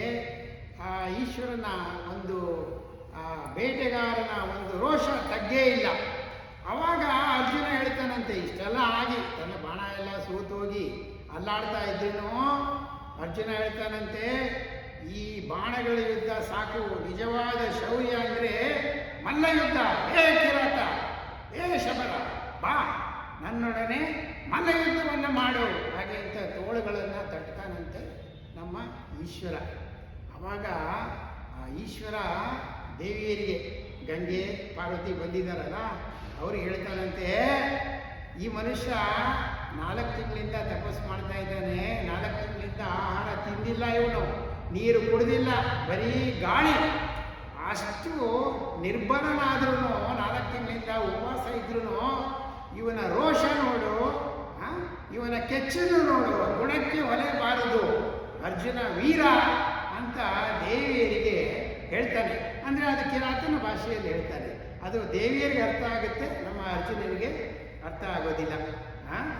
ಆವಾಗ ಏನಾಗುತ್ತೆ ಮುಂದಕ್ಕೆ, ಮಲ್ಲಯುದ್ಧ ಆಗುತ್ತೆ. ಮಲ್ಲಯುದ್ಧ ಆದಾಗ ಈಶ್ವರನ ಒಂದು ತೋಳು ಬಲದ ಮುಂದೆ ಅರ್ಜುನ ನಗಣ್ಯನಾಗ್ಬಿಡ್ತಾನೆ. ಅವನ ಯಾವ ಪಟ್ಟುಗಳಿಗೂ ಇವನು ಸಮಾನ ಆಗೋದೇ ಇಲ್ಲ. ಅವಾಗ ಈ ಒಂದು ಕ್ಷಣದ ಹಿಂದೆ ಏನು ಹೇಳಿದ್ದ ಈಶ್ವರ, ಭಕ್ತನಾದಂಥ ಅರ್ಜುನನ ಬಗ್ಗೆ ಪ್ರಶಂಸೆಯ ಮಾತುಗಳನ್ನು ಆಡಿದ್ದ. 4 ತಿಂಗಳಿಂದ ತಪಸ್ಸು ಮಾಡುತ್ತಾ ನಿರಾಹಾರನಾಗಿ ದ್ರವಗಳನ್ನು ಕುಡಿಯದೆ, ನೀರನ್ನು ಕುಡಿದಲೇ ಬರೀ ಗಾಳಿಯಲ್ಲೇ ಜೀವಿಸಿದ್ರು, ನನ್ನೊಡನೆ ಹೋರಾಡ್ತೀನಿ ಅಂತನಲ್ಲ, ನೋಡು ನನ್ನ ಭಕ್ತನ ಶೌರ್ಯ ಎಷ್ಟು ಮಟ್ಟಿಗೆ ಪಾರ್ವತಿ ಅಂತ ಮೆಚ್ಚುಗೆಯ ಮಾತುಗಳನ್ನು ಆಡಿದ್ದ. ಮಲ್ಲಯುದ್ಧ ಆಡ್ತಾ ಆಡ್ತಾ ಯಾವಾಗ ಕಿರಾತನ ಕೈಲಿ ಮೇಲಾಯಿತು ಮಲ್ಲಯುದ್ಧದಲ್ಲೂ, ಆಗ ನಮ್ಮ ಅರ್ಜುನನಿಗೆ ಸ್ವಲ್ಪ ಜ್ಞಾನ ಬಂದು ಹೇಳ್ತಾನೆ, ಏನಪ್ಪ ನಿನಗೆ ಶಿವನಷ್ಟು ತ್ರಾಣ ಇದ್ದಂಗೆ ಕಾಣುತ್ತಲೋ, ನೀನೇನಪ್ಪ ನಾನು ಸಾಧಾರಣವಾದಂಥ ಕಿರಾತ ಅಂತ ಅಂದ್ಕೊಂಡಿದ್ರೆ ನೀನು ಯಾರಪ್ಪ, ನೀನು ಬರೀ ಶಬರ ಅಂತ ನಾನು ಅನಿಸೋದಿಲ್ವಲ್ಲ, ನೀನು ನಿಜವಾಗ್ಲೂ ವೀರ, ಗುಣಕ್ಕೆ ಮತ್ಸರ ಬಾರದು, ನಿನ್ನ ಮಲ್ಲಯುದ್ಧಕ್ಕೆ ನಾನು ಮೆಚ್ಚಿದ್ದೇನೆ, ನಾನು ನನ್ನ ಮುಂದೆ ನೀನು ಸೋತಿಲ್ಲ, ನಾನೇ ಸೋತವನು ಅನ್ನುವ ಭಾವದಲ್ಲಿ ಅರ್ಜುನ ಶಿವನ ಬಗ್ಗೆ, ಅಂದರೆ ಶಿವನ ರೂಪದ ಶಬರನ ಬಗ್ಗೆ ಮೆಚ್ಚುಗೆಯ ಮಾತುಗಳನ್ನ ಆಡ್ತಾನೆ. ಇಲ್ಲಿ ನೋಡಿ, ಪರಮಾತ್ಮ ಭಕ್ತನ ಬಗ್ಗೆ ಮೆಚ್ಚುಗೆಯ ಮಾತುಗಳನ್ನ ಆಡಿದ, ಭಕ್ತ ಪರಮಾತ್ಮನ ಬಗ್ಗೆ ಮೆಚ್ಚುಗೆಯ ಮಾತುಗಳನ್ನು ಆಡಿದ. ಮುಂದಕ್ಕೆ ತ್ರಾಣವೆಂತುಟೋ ಶಿವ ಶಿವ, ತ್ರಾಣವೆಂತುಟೋ ಶಿವ ಶಿವ, ಸತ್ರಾಣನಹೇ ಬಹು ದಿವಸ ಭುವನ ಪ್ರಾಣವೇ ಪೋಷಣವರ, ಬಹು ದಿವಸ ಭುವನ ಪ್ರಾಣವೇ ಪೋಷಣವರ, ಮಜು ಪೂತು ಜಗಜಟ್ಟಿ ಕಾಣೆ ನಿನಗೆ ಸಮಾನರನು, ಮಜು ಪೂತು ಜಗಜಟ್ಟಿ ಕಾಣೆ ನಿನಗೆ ಸಮಾನರನು, ಶಿವನಾಣೆ ಗುಣದಲ ಸೂಯವೇ ಎನ್ನಾಣೆ ನೋಡವು ಶಬರಿ ಎಂದನು ನಗುತ ಮದನಾರಿ.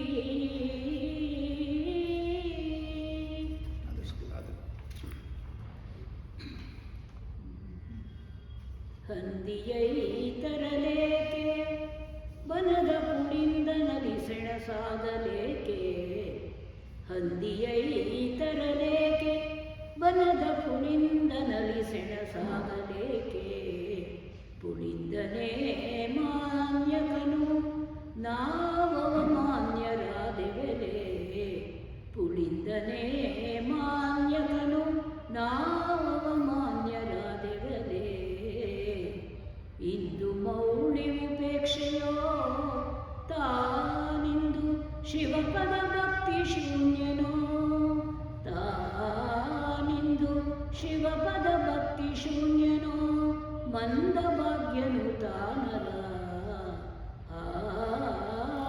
ಎಂತ ಚಿಂತಿಸಿದ. ಮಲ್ಲಯುದ್ಧ ಆಗ್ತಾ ಇದೆ. ಮಲ್ಲಯುದ್ಧದಲ್ಲಿ ಶಬರ ರೂಪದ ಈಶ್ವರನ ಕೈ ಮೇಲಾಗ್ತಾ ಇದೆ. ಅರ್ಜುನ ಸೋಲ್ತಾ ಇದ್ದಾನೆ. ಅರ್ಜುನ ಕಿರಾತನ ಬಗ್ಗೆ, ಅಂದರೆ ಕಿರಾತ ರೂಪದ ಈಶ್ವರನ ಬಗ್ಗೆ ಮೆಚ್ಚುಗೆಯ ಮಾತುಗಳನ್ನ ಆಡಿದ್ದಾನೆ. ಏನಪ್ಪ ನೀನು ಸಾಧಾರಣವಾದಂಥ ಕಿರಾತನ ಥರ ಕಾಣಿಸ್ತಾ ಇಲ್ಲ, ನೀನು ಯಾವುದೋ ಬೇರೆ ಅಮಾನುಷವಾದಂಥ ವ್ಯಕ್ತಿ ನೀನು, ಯಾಕೆ ಅಂತ ಹೇಳಿಬಿಟ್ಟು ತಾನು ಸೋಲನ್ನು ಒಪ್ಕೊಂಡ್ಬಿಡ್ತಾನೆ. ಒಪ್ಕೊಂಡ್ಬಿಟ್ಟು ಏನು ಹೇಳ್ತಾನೆ, ಈ ಹಂದಿ ಯಾಕೆ ಬಂತು, ನಾನು ತಪಸ್ಸು ಮಾಡ್ತಾ ಇದ್ದಾಗ ಮಧ್ಯಕ್ಕೆ ಹಂದಿ ಯಾಕೆ ಬಂತು, ಆ ಕಿರಾತನ ಬೇಟೆಗೆ ನಾನು ಮರುಬೇಟೆಯಾಡಿ ನಾನೇಕೆ ಬಾಣವನ್ನು ಬಿಟ್ಟೆ, ಈ ಶಬರನ ಮೇಲೆ ನನ್ನ ತಪಸ್ಸನ್ನು ಬಿಟ್ಬಿಟ್ಟು ನಾನು ಕೋಪಕ್ಕೆ ಬಲಿಯಾಗಿ ನಾನು ಯಾಕೆ ಈ ಈಶ್ವರನ ಮೇಲೆ ಯುದ್ಧಕ್ಕೆ ನಿಂತೆ? ಎಲ್ಲ ತಪ್ಪಾಗೋಯ್ತಲ್ಲ. ಈ ಕಿರಾತನ ತೋಳ್ಬಲ, ಯುದ್ಧ ಬಲ ಇಷ್ಟು ಜೋರಾಗಿದೆಯಲ್ಲ, ನಾನೇ ಸೋತು ಹೋದ್ನಲ್ಲ, ಇದು ಏನಿದು ಹಾಗೆ ಅಂತ ಹೇಳಿ ಎಂಥ ಮಂದಭಾಗ್ಯ, ನಾನು ತಪ್ಪು ಮಾಡಿಬಿಟ್ನಲ್ಲ, ನನ್ನ ತಪಸ್ಸನ್ನು ನಾನು ಮುಂದುವರಿಸಬೇಕಾಗಿತ್ತು, ಈ ಯುದ್ಧಾಹ್ವಾನಕ್ಕೆ ಈ ಬೇಟೆಗೆ ನಾನು ಬರಬಾರ್ದಾಗಿತ್ತು ಅಂತ ಆಗ ಅರ್ಜುನ ಪಶ್ಚಾತ್ತಾಪ ಪಡ್ತಾನಂತೆ. ಮಳಲಿಂಗವ ಮಾಡಿದನು, ಮಳಲಿಂಗವ ಮಾಡಿದನು, ನಿರ್ಗುಣನ ಸಗುಣಾರಾಧನೆಯ ಮನ್ನಣೆಗಳಲ್ಲಿ ವಿಸ್ತರಿಸಿದನು, ನಿರ್ಗುಣನ ಸಗುಣಾರಾಧನೆಯ ಮನ್ನಣೆಗಳಲ್ಲಿ ವಿಸ್ತರಿಸಿದನು, ವಿವಿಧಾಗಮೋಕ್ತಿಯಲಿ ವಿವಿಧಾಗಮೋಕ್ತಿಯಲಿ ಕಣಗಿಲೆಯ ಬಂದುಗೆಯ ಕಕ್ಕೆಯ ಸೊಣಬ ಸಿರಿಸದ ಕುಸುಮದಲ್ಲಿ, ಕಣಗಿಲೆಯ ಬಂದುಗೆಯ ಕಕ್ಕೆಯ ಸೊಣಬ ಸಿರಿಸದ ಕುಸುಮದಲ್ಲಿ ರಿಪುಗಳ ಭಯಂಕರ ಅರ್ಚಿಸಿದನು ಅಂದಾಸುರಾಂತಕನ, ರಿಪುಗಳ ಭಯಂಕರ ಅರ್ಚಿಸಿದ ಅಂದಾಸುರಾಂತಕನ.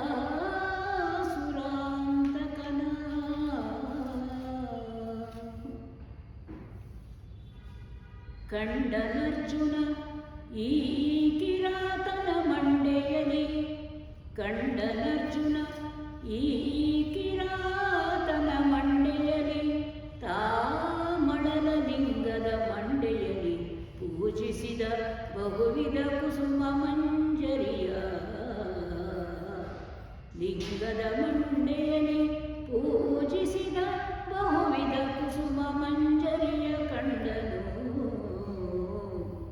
ಕಂಡನಿತ್ತಲು ಮುರಿದು ಪುನರಪಿ ಕಂಡ ಈಶವರಂಗಿದೆತ್ತಣ ದಂಡಿಯೋ ಹಾಯಂತ, ಪುನರಪಿ ಕಂಡು ಈಶವರಂಗಿ ಇದೆತ್ತಣ ದಂಡಿಯೋ ಹಾಯಂತ ಸೈವೆರಗಾದನ ಪಾರ್ಥ.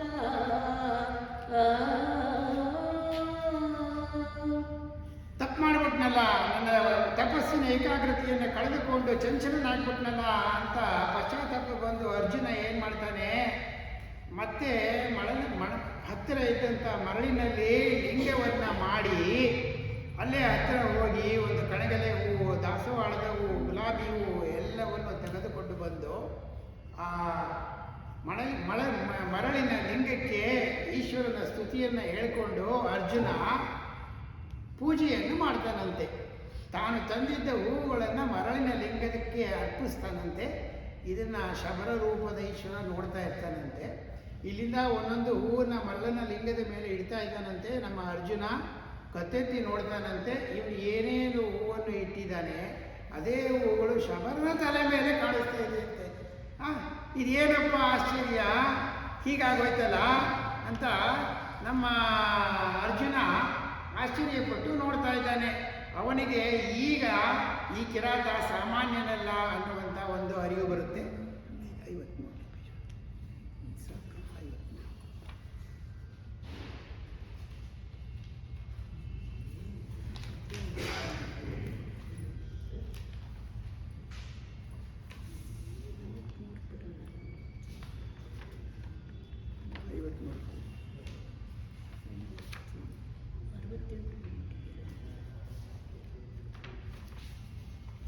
ಸರಸಿಯಲಿ ಮುಂದಾಚಮನ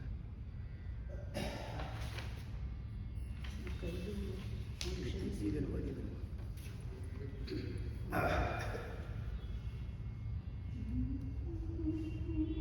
ಸರಸಿಯಲಿ ಮಿಂದು ಆಚಮನ ವಿಸ್ತರಣೆಯೆಲ್ಲವ ಮಾಡಿ, ಸರಸಿಯಲಿ ಮಿಂದು ಆಚಮನ ವಿಸ್ತರಣೆಯೆಲ್ಲವ ಮಾಡಿ, ಶೂಲಿಯ ಚರಣದಲ್ಲಿ ಮೈ ಇಕ್ಕಿ ನಿಂದನು ಭಾವಶುದ್ಧಿಯಲಿ,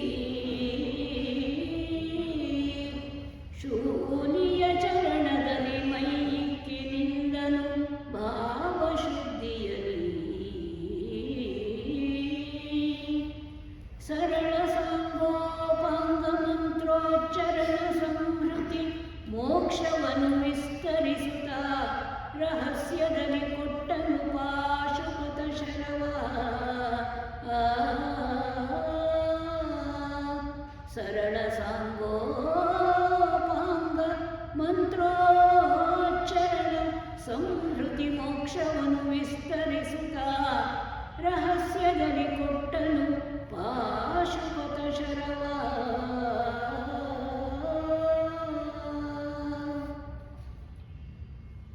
ಕಂಜನಾಭನ ಮೈದುನನೇ ಬಾ ಅಂಜದಿರು, ಕಂಜನಾಭನ ಮೈದುನನೇ ಬಾ ಅಂಜದಿರು, ನಿನಗಾಂತರಿಕುಗಳ ವಂಚಿಸುವ ಸಾಮರ್ಥ್ಯದನುವನು ತಳೆದು ರಂಜಿಸುವ ಅಂಜನಾಸ್ತ್ರವನಿತ್ತೆ ಮಗನೇ,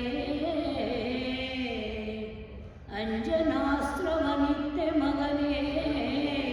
ಧನಂಜಯನೇ ನಿನಗೆನುತ ಕರುಣದಿ ಮಂಜುಳಾರವದಿಂದ ತತ್ಶಸ್ತ್ರವನ್ನು ಬೆಸಸಿದಳು, ಕರುಣದಿ ಮಂಜುಳಾರವದಿಂದ ತತ್ಶಸ್ತ್ರವನ್ನು ಬೆಸಸಿದಳು.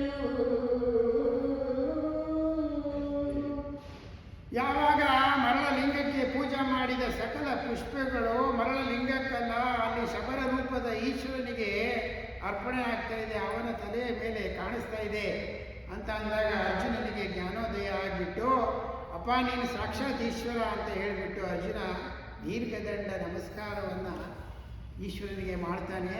ತಕ್ಷಣ ಶಬರ ರೂಪವನ್ನು ಕಳಚಿ ಈಶ್ವರ ತನ್ನ ನಿಜರೂಪವನ್ನು ತನ್ನ ಭಕ್ತನಿಗೆ ದರ್ಶನ ಮಾಡಿಸ್ತಾನೆ. ಆವಾಗ ನಮ್ಮ ಅರ್ಜುನ ಧನ್ಯನಾದೆ ಅಂತ ಹೇಳಿಬಿಟ್ಟು ಈಶ್ವರನಿಗೆ ಮತ್ತೊಮ್ಮೆ ನಮಸ್ಕಾರ ಮಾಡ್ತಾನೆ. ದೇವಲೋಕದಿಂದ ಎಲ್ಲ ದೇವರುಗಳು ಈಶ್ವರನಿಗೆ ಅರ್ಜುನನಿಗೆ ದರ್ಶನವನ್ನು ಕೊಟ್ಟಿದ್ದಕ್ಕಾಗಿ ಪುಷ್ಪವೃಷ್ಟಿಯನ್ನು ಮಾಡ್ತಾರೆ. ಆವಾಗ ಅರ್ಜುನ ಈಶ್ವರ ಹೇಳ್ತಾನೆ, ನೀನು ಯಾಕೆ ತಪಸ್ಸು ಮಾಡ್ತಾ ಇದ್ದೆ, ಯಾಕೆ ನನ್ನನ್ನು ಪ್ರತ್ಯಕ್ಷನಾಗಿ ಮಾಡಿಸ್ಕೊಂಡೆ ಅಂತ ನನಗೆ ಗೊತ್ತು. ನಿನಗೆ ನಾನು ಪಾಶುಪತಾಸ್ತ್ರವನ್ನು ಕೊಡಬೇಕು. ನಿನಗೆ ಇದು ಒಂದು ಅತ್ಯಂತ ಉನ್ನತವಾದಂಥ ಅಸ್ತ್ರ, 3 ಲೋಕಗಳನ್ನು ನಾಶ ಮಾಡುವುದಕ್ಕೆ ಒಂದೇ ಬಾಣದಿಂದ ಆಗುವಂಥ ಅಸ್ತ್ರ. ಇದನ್ನು ಕೊಡ್ತೇನೆ, ಇದಕ್ಕೆ ನೀನು ಹತ್ತಿರ ಹೋಗಿ ನದಿಯಲ್ಲಿ ಸ್ನಾನ ಮಾಡಿಕೊಂಡು ಸಂಧ್ಯಾವಂದನೆಯನ್ನು ಮಾಡಿ ಬಾ ಅಂತ ಈಶ್ವರ ಹೇಳಿದ ಮೇಲೆ ಅರ್ಜುನ ಹೋಗಿ ನದಿಯಲ್ಲಿ ಸ್ನಾನ ಮಾಡಿ ಗಾಯತ್ರಿ ಮಂತ್ರ ಸಂಧ್ಯಾವಂದನೆಯ ಜಪಗಳನ್ನು ಮಾಡಿ ಈಶ್ವರನ ಮುಂದೆ ನಿಂತ್ಕೋತಾನಂತೆ. ಆವಾಗ ಈಶ್ವರ ಅವನಿಗೆ ಮೊದಲು ಕಿವಿಯೊಳಗೆ ಪಾಶುಪತಾಸ್ತ್ರದ ಮಂತ್ರವನ್ನು ಉಪದೇಶ ಮಾಡಿ ಆಮೇಲೆ ಪಾಶುಪತಾಸ್ತ್ರವನ್ನು ತನ್ನ ಭಕ್ತನಿಗೆ ಕರುಣಿಸ್ತಾನಂತೆ. ಕರುಣಿಸಿ ಒಂದು ಮಾತು ಹೇಳ್ತಾನಂತೆ, ಈ ಪಾಶುಪತಾಸ್ತ್ರಕ್ಕೆ 3 ಲೋಕವನ್ನು ಧ್ವಂಸ ಮಾಡುವಂಥ ಶಕ್ತಿ ಒಂದೇ ಬಾಣಕ್ಕೆ ಇದೆ. ಇದನ್ನು ನೀನು ಉಪಯೋಗಿಸಬೇಕಾದರೆ 1000 ಬಾರಿ ಯೋಚನೆ ಮಾಡಿ ಇದರ ಪ್ರಯೋಗವನ್ನು ಮಾಡು. ನಮ್ಮಲ್ಲಿ ಈಗ ಅಣ್ವಸ್ತ್ರಗಳು ಇದೆ ನೋಡಿ, ಒಂದು ಅಣ್ವಸ್ತ್ರಕ್ಕೆ ಅದೆಷ್ಟೋ ಶಕ್ತಿ ಇದೆ. ಆ ಅಣ್ವಸ್ತ್ರವನ್ನು ಒಂದು ಸರಿ ಹಾಕಿಬಿಟ್ರೆ ಪ್ರಪಂಚವೇ ವಿನಾಶ ಆಗೋಗುತ್ತೆ. ಅಣ್ವಸ್ತ್ರಗಳ ಯುದ್ಧ ಶುರುವಾದ ಒಂದೇ ದಿನಕ್ಕೆ ಇಡೀ ಭೂಮಂಡಲ ಸುಟ್ಟು ಹೋಗುತ್ತೆ. ಇವಾಗ ಏನೋ ಇದ್ದಿದ್ರೊಳಗಡೆ ನಮ್ಮ ಮನುಕುಲದ ಜನಾಂಗಕ್ಕೆ ಸ್ವಲ್ಪ ಬುದ್ಧಿ ಬಂದಿದೆ. 45ನೇ ಇಸ್ವಿನಲ್ಲಿ ಜಪಾನ್ ಮೇಲೆ 2 ಅಣುಬಾಂಬುಗಳನ್ನು ನಮ್ಮ ಅಮೇರಿಕಾದವರು ಸಿಡಿಸಿ ಅದರ ಪರಿಣಾಮ ಏನು ಅನ್ನೋದು ಪ್ರಪಂಚಕ್ಕೆ ಗೊತ್ತಾಗೋಗಿದೆ. ಈಗ ಅಣ್ವಸ್ತ್ರಗಳು ಎಲ್ಲ ದೇಶದ ಹತ್ರನೂ ಇದೆ, ಭಾರತ ದೇಶದ ಹತ್ರನೂ ಇದೆ, ಪಾಕಿಸ್ತಾನದ ದೇಶ ಹತ್ರನೂ ಇದೆ. ಏನೋ ಅಂತೂ ಪರಮಾತ್ಮ ನಮ್ಮ ರಾಜಕೀಯದ ನಾಯಕರಿಗೆಲ್ಲ ಸ್ವಲ್ಪ ಬುದ್ಧಿಯನ್ನು ಕೊಟ್ಟಿದ್ದಾನೆ. 45ನೇ ಇಸ್ವಿಯಿಂದ ಇಲ್ಲಿ ತನಕ ಎಲ್ಲೂ ಅಣ್ವಸ್ತ್ರದ ಪ್ರಯೋಗ ಆಗಿಲ್ಲ. ಹಾಗಾಗದೇ ಇರಲಿ ಅಂತ ಹೇಳಿಬಿಟ್ಟು ನಾನು ನಮ್ಮ ಆಂಜನೇಯನನ್ನು ಪ್ರಾರ್ಥಿಸ್ಕೊತೀನಿ. ಆ ಎಚ್ಚರಿಕೆಯನ್ನು ಈಶ್ವರ ಅವತ್ತೇ ಅರ್ಜುನನಿಗೆ ಪಾಶುಪತಾಸ್ತ್ರವನ್ನು ಕೊಡುವಾಗ ಹೇಳಿದ್ದಾನೆ. ಆಮೇಲೆ ಈಶ್ವರ ಯಾವಾಗ ಪಾಶುಪತಾಸ್ತ್ರ ಕೊಡ್ತಾನೆ, ಅಪ್ಪ ಮಗನಿಗೆ ಆಶೀರ್ವಾದ ಮಾಡಿದರೆ ಅಮ್ಮ ಸುಮ್ಮನೆ ಇರ್ತಾಳೆಯೇ, ಅಮ್ಮನಿಗೂ ಮಗನಿಗೆ ಏನಾದರೂ ಒಂದು ಕೊಡಬೇಕು ಅಂತ ಆಸೆ ಇರುತ್ತಲ್ಲ. ಪಾರ್ವತಿ ಹೇಳ್ತಾಳಂತೆ, ಮಗನೇ ನಿನಗೆ ಯುದ್ಧದಕ್ಕೆ ಬೇಕಾಗತ್ತೆ ಒಂದು ಶಸ್ತ್ರ, ಅಂಜಲಿಕಾಸ್ತ್ರ ಅಂತ ನನ್ನಲ್ಲಿ ಇದೆ, ಅದನ್ನು ನಾನು ನಿನಗೆ ಕೊಡ್ತೇನೆ ಅಂತ ಹೇಳಿಬಿಟ್ಟು ಪಾರ್ವತೀ ದೇವಿ ಕೂಡ ಪಾಶುಪತಾಸ್ತ್ರದ ಜೊತೆಗೆ ಅಂಜಲಿಕಾಸ್ತ್ರ ಅನ್ನುವಂಥ ಮಹಾಸ್ತ್ರವನ್ನು ಅರ್ಜುನನಿಗೆ ಕೊಡ್ತಾಳೆ. ಇಲ್ಲಿಗೆ ಪಾಶುಪತಾಸ್ತ್ರದ ಕತೆ ಮುಗೀತು. ಇಲ್ಲಿ ನೀವು ಕೇಳ್ಬೋದು, ಈ ಎರಡು ಅಸ್ತ್ರಗಳನ್ನು ಅರ್ಜುನ ಎಲ್ಲೂ ಉಪಯೋಗಿಸ್ತಾ ಅಂತ. ಅಂಜಲಿಕಾಸ್ತ್ರ ಅನ್ನುವುದನ್ನು ಕರ್ಣನ ಸಂಹಾರ ಮಾಡೋದಕ್ಕೆ ಅರ್ಜುನ ಉಪಯೋಗಿಸ್ತಾನೆ, ಆದರೆ ಪಾಶುಪತಾಸ್ತ್ರವನ್ನು ಉಪಯೋಗಿಸೋದಿಲ್ಲ. ಅದರ ಅವಶ್ಯಕತೆಯೂ ಬರೋದಿಲ್ಲ, ಈಶ್ವರನ ಎಚ್ಚರ ಇರೋದ್ರಿಂದ ಅದನ್ನು ಉಪಯೋಗಿಸೋದೇ ಇಲ್ಲ. ಇಲ್ಲಿಗೆ ಪಾಶುಪತಾಸ್ತ್ರದ ಪ್ರಧಾನದ ಕತೆ ಮುಗಿದಿದೆ. ಈಗ ಪರ್ವಕ್ಕೆ ಬಂದರೆ, ಪರ್ವದಲ್ಲಿ ಕೂಡ ಅರ್ಜುನ ಧರ್ಮರಾಯನ ಸಲಹೆ ಮೇಲೆ ವಿಶೇಷವಾದಂಥ ಅಸ್ತ್ರಗಳನ್ನು ಪಡೀಬೇಕು ಅಂತ ಹೇಳಿಬಿಟ್ಟು ಹಿಮಾಲಯದ ತಪ್ಪಲಿಗೆ ಹೋಗ್ತಾನೆ. ಅಲ್ಲಿ ಹಿಮಾಲಯದ ತಪ್ಪಲಲ್ಲಿ ಕಿರಾತರು ಅನ್ನುವಂಥ ಒಂದು ಜನಾಂಗ ಇರುತ್ತೆ. ಆ ಜನಾಂಗಕ್ಕೆ ವಿಶೇಷವಾದಂಥ ಅಸ್ತ್ರಗಳ ಒಂದು ಪರಿಚಯ ಇರುತ್ತೆ. ಅವರನ್ನು ಒಲಿಸ್ಕೊಂಡು ಶಸ್ತ್ರಗಳನ್ನು ಅರ್ಜುನ ಪಡ್ಕೋತಾನೆ. ಯಾಕೆ ಅಂತಂದರೆ ವಾಸ್ತವಕ್ಕೆ ಹತ್ತಿರವಾಗಿ ನಮ್ಮ ಭೈರಪ್ಪನವರು ಬರ್ಕೊಂಡು ಹೋಗಿದ್ದಾರೆ. ಅಲ್ಲಿ ಈಶ್ವರ ಪ್ರತ್ಯಕ್ಷ ಆಗಿದ್ದು ಅವೆಲ್ಲ ಈಶ್ವರನ ಮಹಿಮೆಯ ಮಾತಾಗುತ್ತೆ ಅಂತ ಹೇಳಿಬಿಟ್ಟು ಕಿರಾತ ಜನಾಂಗದಿಂದ ವಿಶೇಷವಾದ ಅಸ್ತ್ರಗಳನ್ನು ಮಂತ್ರಗಳನ್ನು ಅರ್ಜುನ ಕಲ್ತ್ಕೊಂಡ. ಅದಾದಮೇಲೆ ಅವನು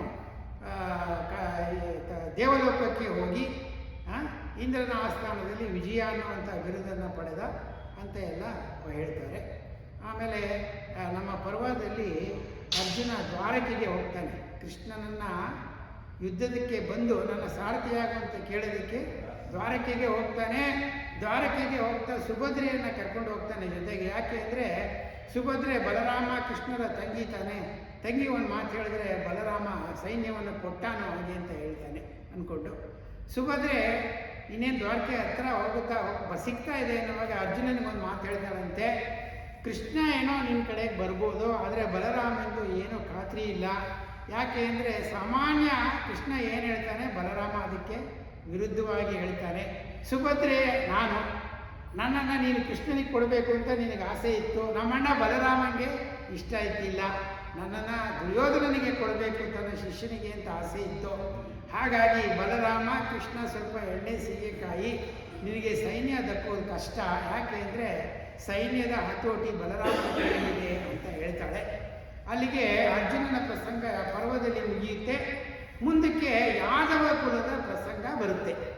ಕೃಷ್ಣ ನಿಮಗೆಲ್ಲ ಗೊತ್ತು, ಕೃಷ್ಣನ ಸೋದರ ಮಾವ ಕಂಸ ತನ್ನ ತಂದೆಯಾದಂಥ ಉಗ್ರಸೇನನ್ನೇ ಅವನು ಜೈಲಿನಲ್ಲಿ ಕೂರಿಸಿ ಅವನು ದರ್ಬಾರ್ ಮಾಡ್ತಾ ಇರ್ತಾನೆ. ಈ ಕೃಷ್ಣನಿಗೆ ಈ ಕಂಸನಿಗೆ ಹೆಣ್ಣು ಕೊಟ್ಟ ಮಾವ ಜರಾಸಂಧ.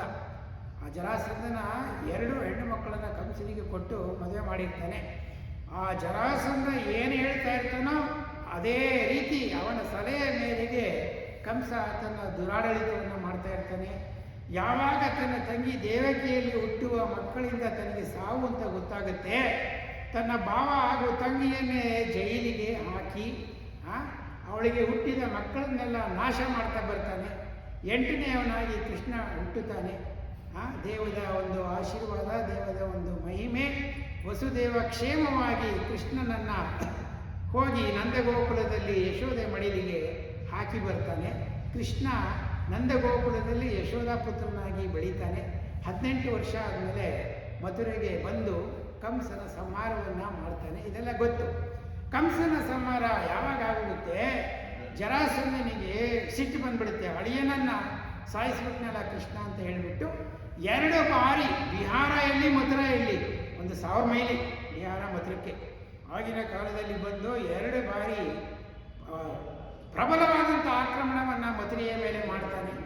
ಕೃಷ್ಣನ ಒಂದು ಚಾಕಚಕ್ಯತೆಯಿಂದ, ಬಲರಾಮನ ಬಲದಿಂದ ನಮ್ಮ ಯಾದವರು ಸೋಲೋದಿಲ್ಲ. ಯಾದವರು ಅಂದರೆ ಕೃಷ್ಣನ ಕುಲದವರು ಮಥುರೆಯ ಮೇಲೆ ಇರ್ತಾರೆ. 3ನೇ ಬಾರಿಗೆ ಆಕ್ರಮಣ ಮಾಡ್ತೀನಿ ಅಂತ ಜರಾಸಂಧ ಬರ್ತಾನೆ. ಆವಾಗ ಕೃಷ್ಣ ಯಾದವರಿಗೆಲ್ಲ ಒಂದು ಬುದ್ಧಿ ಮಾತು ಹೇಳ್ತಾನೆ. ಈ ಪದೇ ಜರಾಸಂಧ ಈ ಮಥುರೆಯ ಮೇಲೆ ಆಕ್ರಮಣ ಮಾಡೋದ್ರಿಂದ ನಮಗೆ ಇಲ್ಲಿ ಉಳಿಗಾಲ ಇಲ್ಲ. ಒಳ್ಳೆ ಬುದ್ಧಿವಂತರಾಗಿ ನಾವು ಯೋಚಿಸಿದ್ರೆ ಈ ಮಥುರೆಯನ್ನು ಬಿಟ್ಟು ನಾವೆಲ್ಲರೂ ದೂರ ಹೋಗಿ ರಾಜ್ಯವನ್ನು ಕಟ್ಕೊಳ್ಳೋಣ ಅಂತ ಹೇಳಿ ಯಾದವರಿಗೆಲ್ಲ ಒಪ್ಪಿಸಿ ಕೃಷ್ಣ ಮಥುರೆಯಿಂದ ತನ್ನ ಯಾದವ ಜನಾಂಗವನ್ನು ದ್ವಾರಕೆಗೆ ಕರ್ಕೊಂಡು ಹೋಗ್ತಾನೆ. ಮಥುರೆಗೂ ದ್ವಾರಕೆಗೂ 1000 ಕಿಲೋಮೀಟರ್ ದೂರ. ನಿಮಗೆ ಗೊತ್ತು, ದ್ವಾರಕೆ ಇರೋದು ಗುಜರಾತ್ನಲ್ಲಿ, ನದಿ ತೀರದಲ್ಲಿ, ಸಮುದ್ರ ತೀರದಲ್ಲಿ, ಹೌದಾ? ಅಲ್ಲಿ ಹೋಗಿ ದ್ವಾರಕೆಯಲ್ಲಿ ಅಮೋಘವಾದಂಥ ದ್ವಾರಕಾಪಟ್ಟಣವನ್ನು ಕಟ್ಟಿ ಮುತ್ತು ರತ್ನಗಳ ವ್ಯಾಪಾರವನ್ನು ಮಾಡಿ ಯಾದವರು ಪ್ರಬಲರಾಗಿ ಹೋಗ್ತಾರೆ. ಇವೆಲ್ಲ ಭೈರಪ್ಪನವರ ಪರ್ವದಲ್ಲೂ ಬರುತ್ತೆ. ಅಲ್ಲಿ ನರಕಾಸುರ ಅಂತ ಒಬ್ಬ ರಾಕ್ಷಸ ಇರ್ತಾನೆ. ನರಕಾಸುರ ಯಾರಪ್ಪ ಅಂತಂದರೆ ಅವನು ಪರಮಾತ್ಮ ವಿಷ್ಣುವಿನ ವರಾವತಾರ ಇರ್ತಾನಲ್ಲ, ಅವನು ಭೂದೇವಿಯನ್ನು ಸಮುದ್ರದಿಂದ ಮೇಲಕ್ಕೆ ಎತ್ತುತ್ತಾನಲ್ಲ, ಆ ಸಮಯದಲ್ಲಿ ವರಾರೂಪಿ ವಿಷ್ಣುವಿಗೂ ಹಾಗೂ ಭೂದೇವಿಯರಿಗೂ ಸಮಾಗಮ ಆಗಿ ಈ ನರಕಾಸುರ ಹುಟ್ಟುಬಿಡ್ತಾನಂತೆ. ನರಕಾಸುರನಿಗೆ ಒಂದು ವರ ಇರುತ್ತೆ, ಅವನ ತಾಯಿನೇ ಕೊಟ್ಟಿರೋದು, ನಿನಗೆ ತಾಯಿಯಿಂದ ಮಾತ್ರ ಸಾವು ಅಂತ ಹೇಳಿಬಿಟ್ಟು. ಹೀಗಾಗಿ ನರಕಾಸುರ ತುಂಬ ಪ್ರಬಲವಾದಂಥ ಅಸುರನಾಗಿ ಆ ದ್ವಾರಕೆಯ ಹತ್ತಿರ ಪುಟಳ ಕೊಡ್ತಾ ಇರ್ತಾನೆ. ಆವಾಗ ನಿಮಗೆ ಗೊತ್ತು, ಸತ್ಯಭಾಮೆಯ ಸಹಾಯದಿಂದ ಕೃಷ್ಣ ನರಕಾಸುರನ ಸಂಹಾರವನ್ನು ಮಾಡ್ತಾನೆ. ಸತ್ಯಭಾಮೆಯ ಸಹಾಯವನ್ನು ಯಾಕೆ ತಗೋತಾನಪ್ಪ ಅಂತಂದರೆ, ಸತ್ಯಭಾಮೆ ಭೂದೇವಿಯ ಅವತಾರ. ನರಕಾಸುರನಿಗೆ ಇದ್ದಂಥ ವರ ಏನು? ತಾಯಿಯಿಂದಲೇ ನಿನಗೆ ಸಾವು. ಹಾಗಾಗಿ ಭೂದೇವಿಯ ಸಹಾಯದಿಂದ, ಸತ್ಯಭಾಮೆಯ ಸಹಾಯದಿಂದ ನರಕಾಸುರನ ವಧೆಯನ್ನು ಮಾಡಿ, ನರಕಾಸುರ 100 ಹೆಂಗಸರನ್ನ ತನ್ನ ಬಂಧನದಲ್ಲಿ ಇಟ್ಕೊಂಡ್ಬಿಟ್ಟಿರ್ತಾನಂತೆ. ಆವಾಗ ಅವರೆಲ್ಲ ಬಂದು ಕೃಷ್ಣನನ್ನು ಕೇಳ್ತಾರಂತೆ, ನಮಗೆ ಯಾರಪ್ಪ ಗತಿ?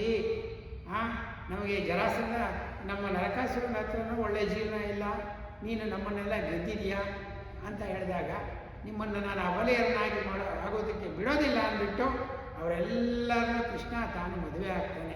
ಹೀಗಾಗಿ ಕೃಷ್ಣನಿಗೆ 16,000 ಹೆಂಡತಿಯರು ಹಾಗೆ ಅಂತ ನಾವು ಮಾತಾಡ್ತೀವಿ.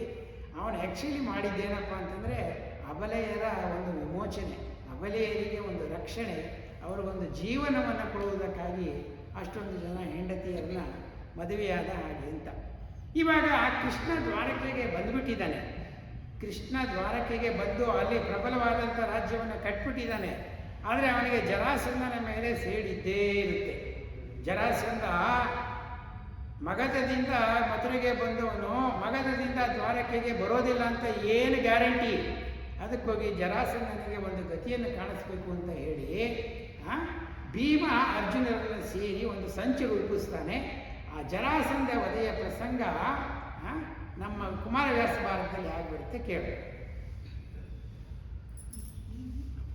ಕೆಲವರಿದರಳು ನಮ್ಮ ಕೈಯಲ್ಲಿ ಕೊನೆಗೆ ಭಂಗಕ್ಕೆ ಬಂದು ಬಿಟ್ಟರು, ಕೆಲಕ್ಕೆ ಸರಿವವನಲ್ಲ ಮಲೆವರ ಮಾರಿ ಮಾಗದನು, ಮಲೆವರ ಮಾರಿ ಮಾಗದನು, ಭಂಗಕ್ಕೆ ಬಂದು ಬಿಟ್ಟರು ಕೆಲಕ್ಕೆ ಸರಿವವನಲ್ಲ, ಬಳಿಕೆ ಮಗೆ ಬಲವದ್ವಿರೋಧದ ತೊಳಸು ಬಿದ್ದುದು, ಬಳಿಕೆ ಮಗೆ ಬಲವದ್ವಿರೋಧದ ತೊಳಸು ಬಿದ್ದುದು, ತೋಟಿಗಾರದೆ ಜಲದಿ ಮಧ್ಯದಲ್ಲಿ ಊರ ಕಟ್ಟಿದೆ ಅರಸ ಕೇಳೆಂದ,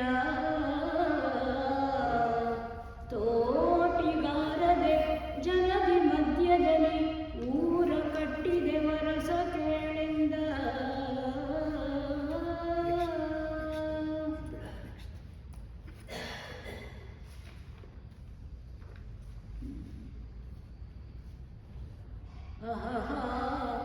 ಯಾಗವ್ರತಕ್ಕೆ ಭಂಗವತಹುದೇ,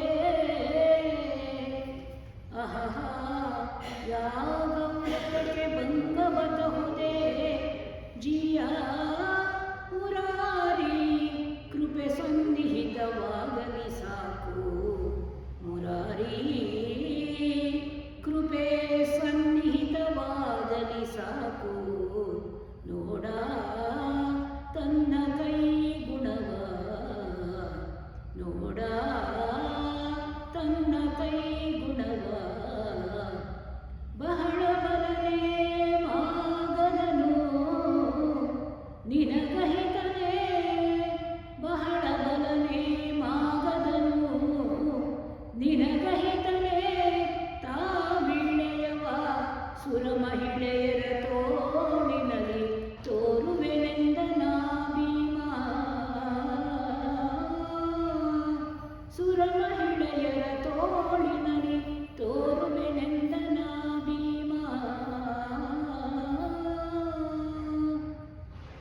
ಭೀಮನ ಹತ್ತಿರ ಕೃಷ್ಣ ಚರ್ಚೆ ಮಾಡ್ತಾನೆ.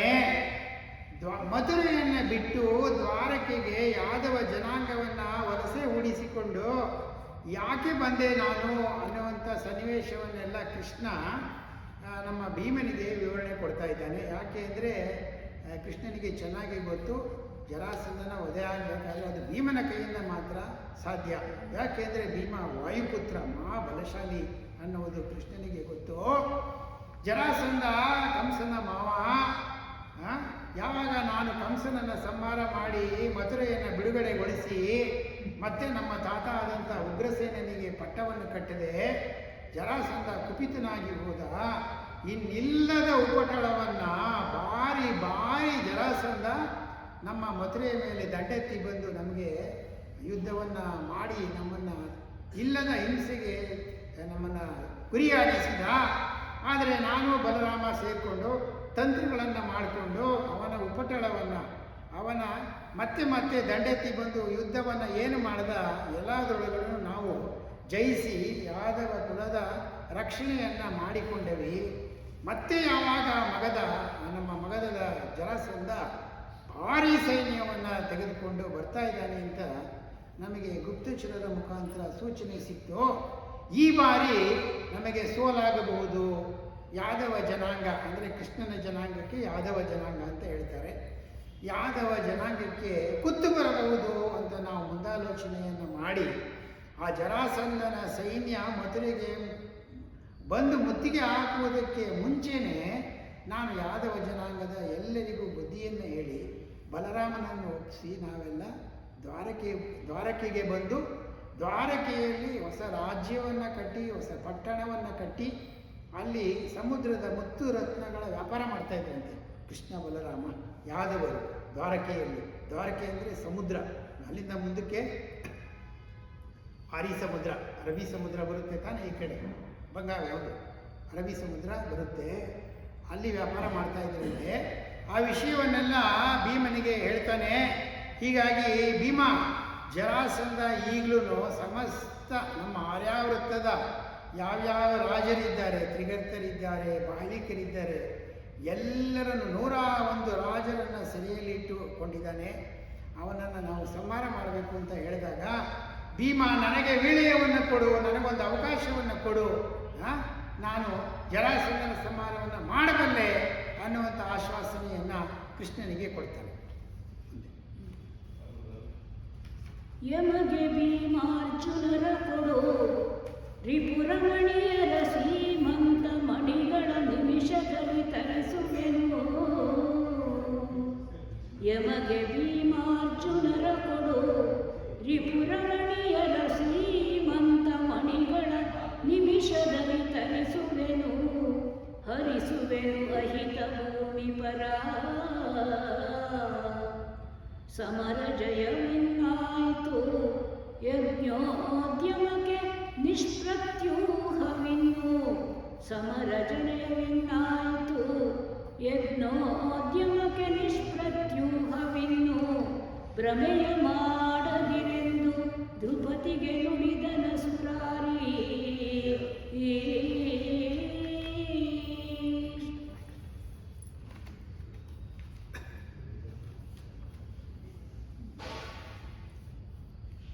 ಏನಿದದ್ಭುತವೆಂದು ನಡುವಿರುಳು ನರೇಶ್ವರ ಅಮಳ ವೇದ ವಿಧಾನದಲ್ಲಿ ತತ್ಶಾಂತಿ ಗೋಸುಗ ಕರೆಸಿ ಭೂಸುರರ.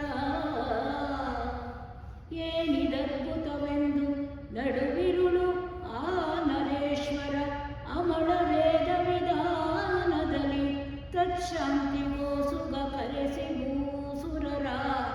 ದಾನದಲ್ಲಿ ವಿವಿಧ ಅಗ್ನಿ ಕಾರ್ಯ ವಿಧಾನದಲ್ಲಿ ದಾನದಲ್ಲಿ ವಿವಿಧ ಅಗ್ನಿ ಕಾರ್ಯ ವಿಧಾನದಲ್ಲಿ ವಿಪ್ರೌಗ ವಚನ ಸಗಾನದಲ್ಲಿ ಮಗದೇಶ ನಿದ್ದನು ರಾಯ ಕೇಳೆಂದ. ಇಲ್ಲಿ ಯುಧಿಷ್ಠಿರನ ಜೊತೆ ಸಮಾಲೋಚನೆ ಮಾಡ್ತಾ ಇದ್ದಾನೆ ಕೃಷ್ಣ.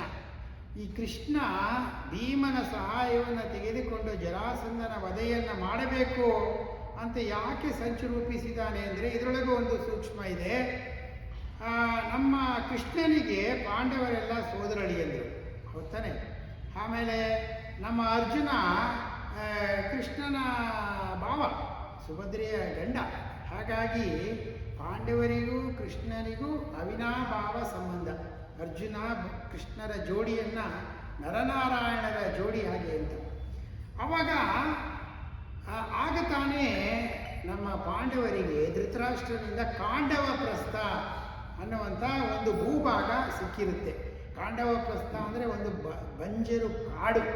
ಆ ನಾಗರು ಇದ್ದಂಥ, ಸರ್ಪಗಳು ಇದ್ದಂಥ, ಅಸಂಖ್ಯಾತ ಸರ್ಪಗಳು ನಾಗರು ಇದ್ದಂಥ ಕಾಡನ್ನು ಪಾಲು ಅಂತ ಹೇಳಿ ಧೃತರಾಷ್ಟ್ರ ಕೊಟ್ಟು ಕಳಿಸ್ಬಿಟ್ಟಿರ್ತಾನೆ.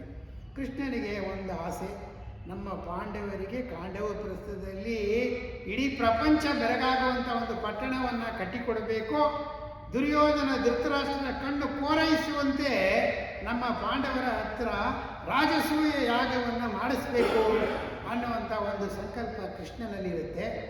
ಆದರೆ ರಾಜಸೂಯ ಯಾಗವನ್ನು ಮಾಡಬೇಕಾದ್ರೆ ಭರತ ಭೂಮಿಯ ಆರ್ಯವೃತ್ತದ ಎಲ್ಲ ರಾಜರುಗಳ ಸಮ್ಮತಿ ಇರಬೇಕು. ಅದಕ್ಕೆ ಯಾರು ವಿರೋಧಿಸ್ತಾರೋ ಅವರನ್ನು ಜಯಿಸಿ, ಅವರನ್ನು ಗೆದ್ದು ಆಮೇಲೆ ರಾಜಸೂಯ ಯಾಗದಕ್ಕೆ ಮಾಡೋದಕ್ಕೆ ಸಾಧ್ಯ. ಅಂದರೆ ಏನರ್ಥ? ರಾಜಸೂಯ ಯಾಗವನ್ನು ಮಾಡಿದ್ರೆ ಸಮಸ್ತ ಆರ್ಯಾವೃತ್ತ ಇದೆಯಲ್ಲ, ಸಮಸ್ತ ಆರ್ಯಾವೃತ್ತಕ್ಕೆ ಸಾರ್ವಭೌಮತ್ವವನ್ನು ಸಾರಿಕೊಂಡ ಹಾಗೆ ಅದನ್ನು ಮಾಡಿಸ್ಬೇಕು. ಕೃಷ್ಣನಿಗೆ ಗೊತ್ತು, ನಮ್ಮ ಭೀಮಾರ್ಜುನರಿಗೆ, ನಮ್ಮ ಯುಧಿಷ್ಠಿರನಿಗೆ ಈ ಆರ್ಯಾವೃತ್ತದ ಎಲ್ಲ ರಾಜರನ್ನು ಸೋಲಿಸುವ ಶಕ್ತಿ ಇದೆ ಅಂತ ಗೊತ್ತು. ಆದರೆ ಒಬ್ಬ ಮಾತ್ರ ಕಷ್ಟ ಸಾಧ್ಯ. ಅವನು ಯಾರಪ್ಪ ಅಂದರೆ ಜರಾಸಂಧ. ಜರಾಸಂಧ ಅಷ್ಟು ಬಲಿಷ್ಠವಾದಂಥ ರಾಜ.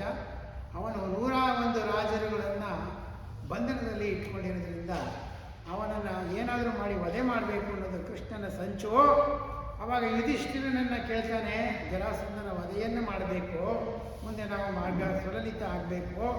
ಹಾಗಾಗಿ ಯುಧಿಷ್ಠಿರ, ನಿನ್ನ ತಮ್ಮಂದಿರಾದಂಥ ಭೀಮಾರ್ಜುನರನ್ನು ನನಗೆ ಕೊಡು ಹಾಗೆ ಅಂತ ಹೇಳಿದಾಗ ಧರ್ಮರಾಯ ಒಪ್ಪಿ, ಆಯ್ತಪ್ಪ, ನಿನ್ನ ನೆರಳಿನಲ್ಲಿ ನನ್ನ ತಮ್ಮಂದಿರನ್ನು ಎಲ್ಲಿಗೆ ಬೇಕಾದರೂ ಕಳಿಸ್ತೀನಿ, ನಿನ್ನ ರಕ್ಷೆ ನನಗೆ ಬೇಕು ಅಂತ ಹೇಳಿ ತಮ್ಮಂದಿರನ್ನು ಕಳಿಸ್ಕೊಡ್ತಾನೆ.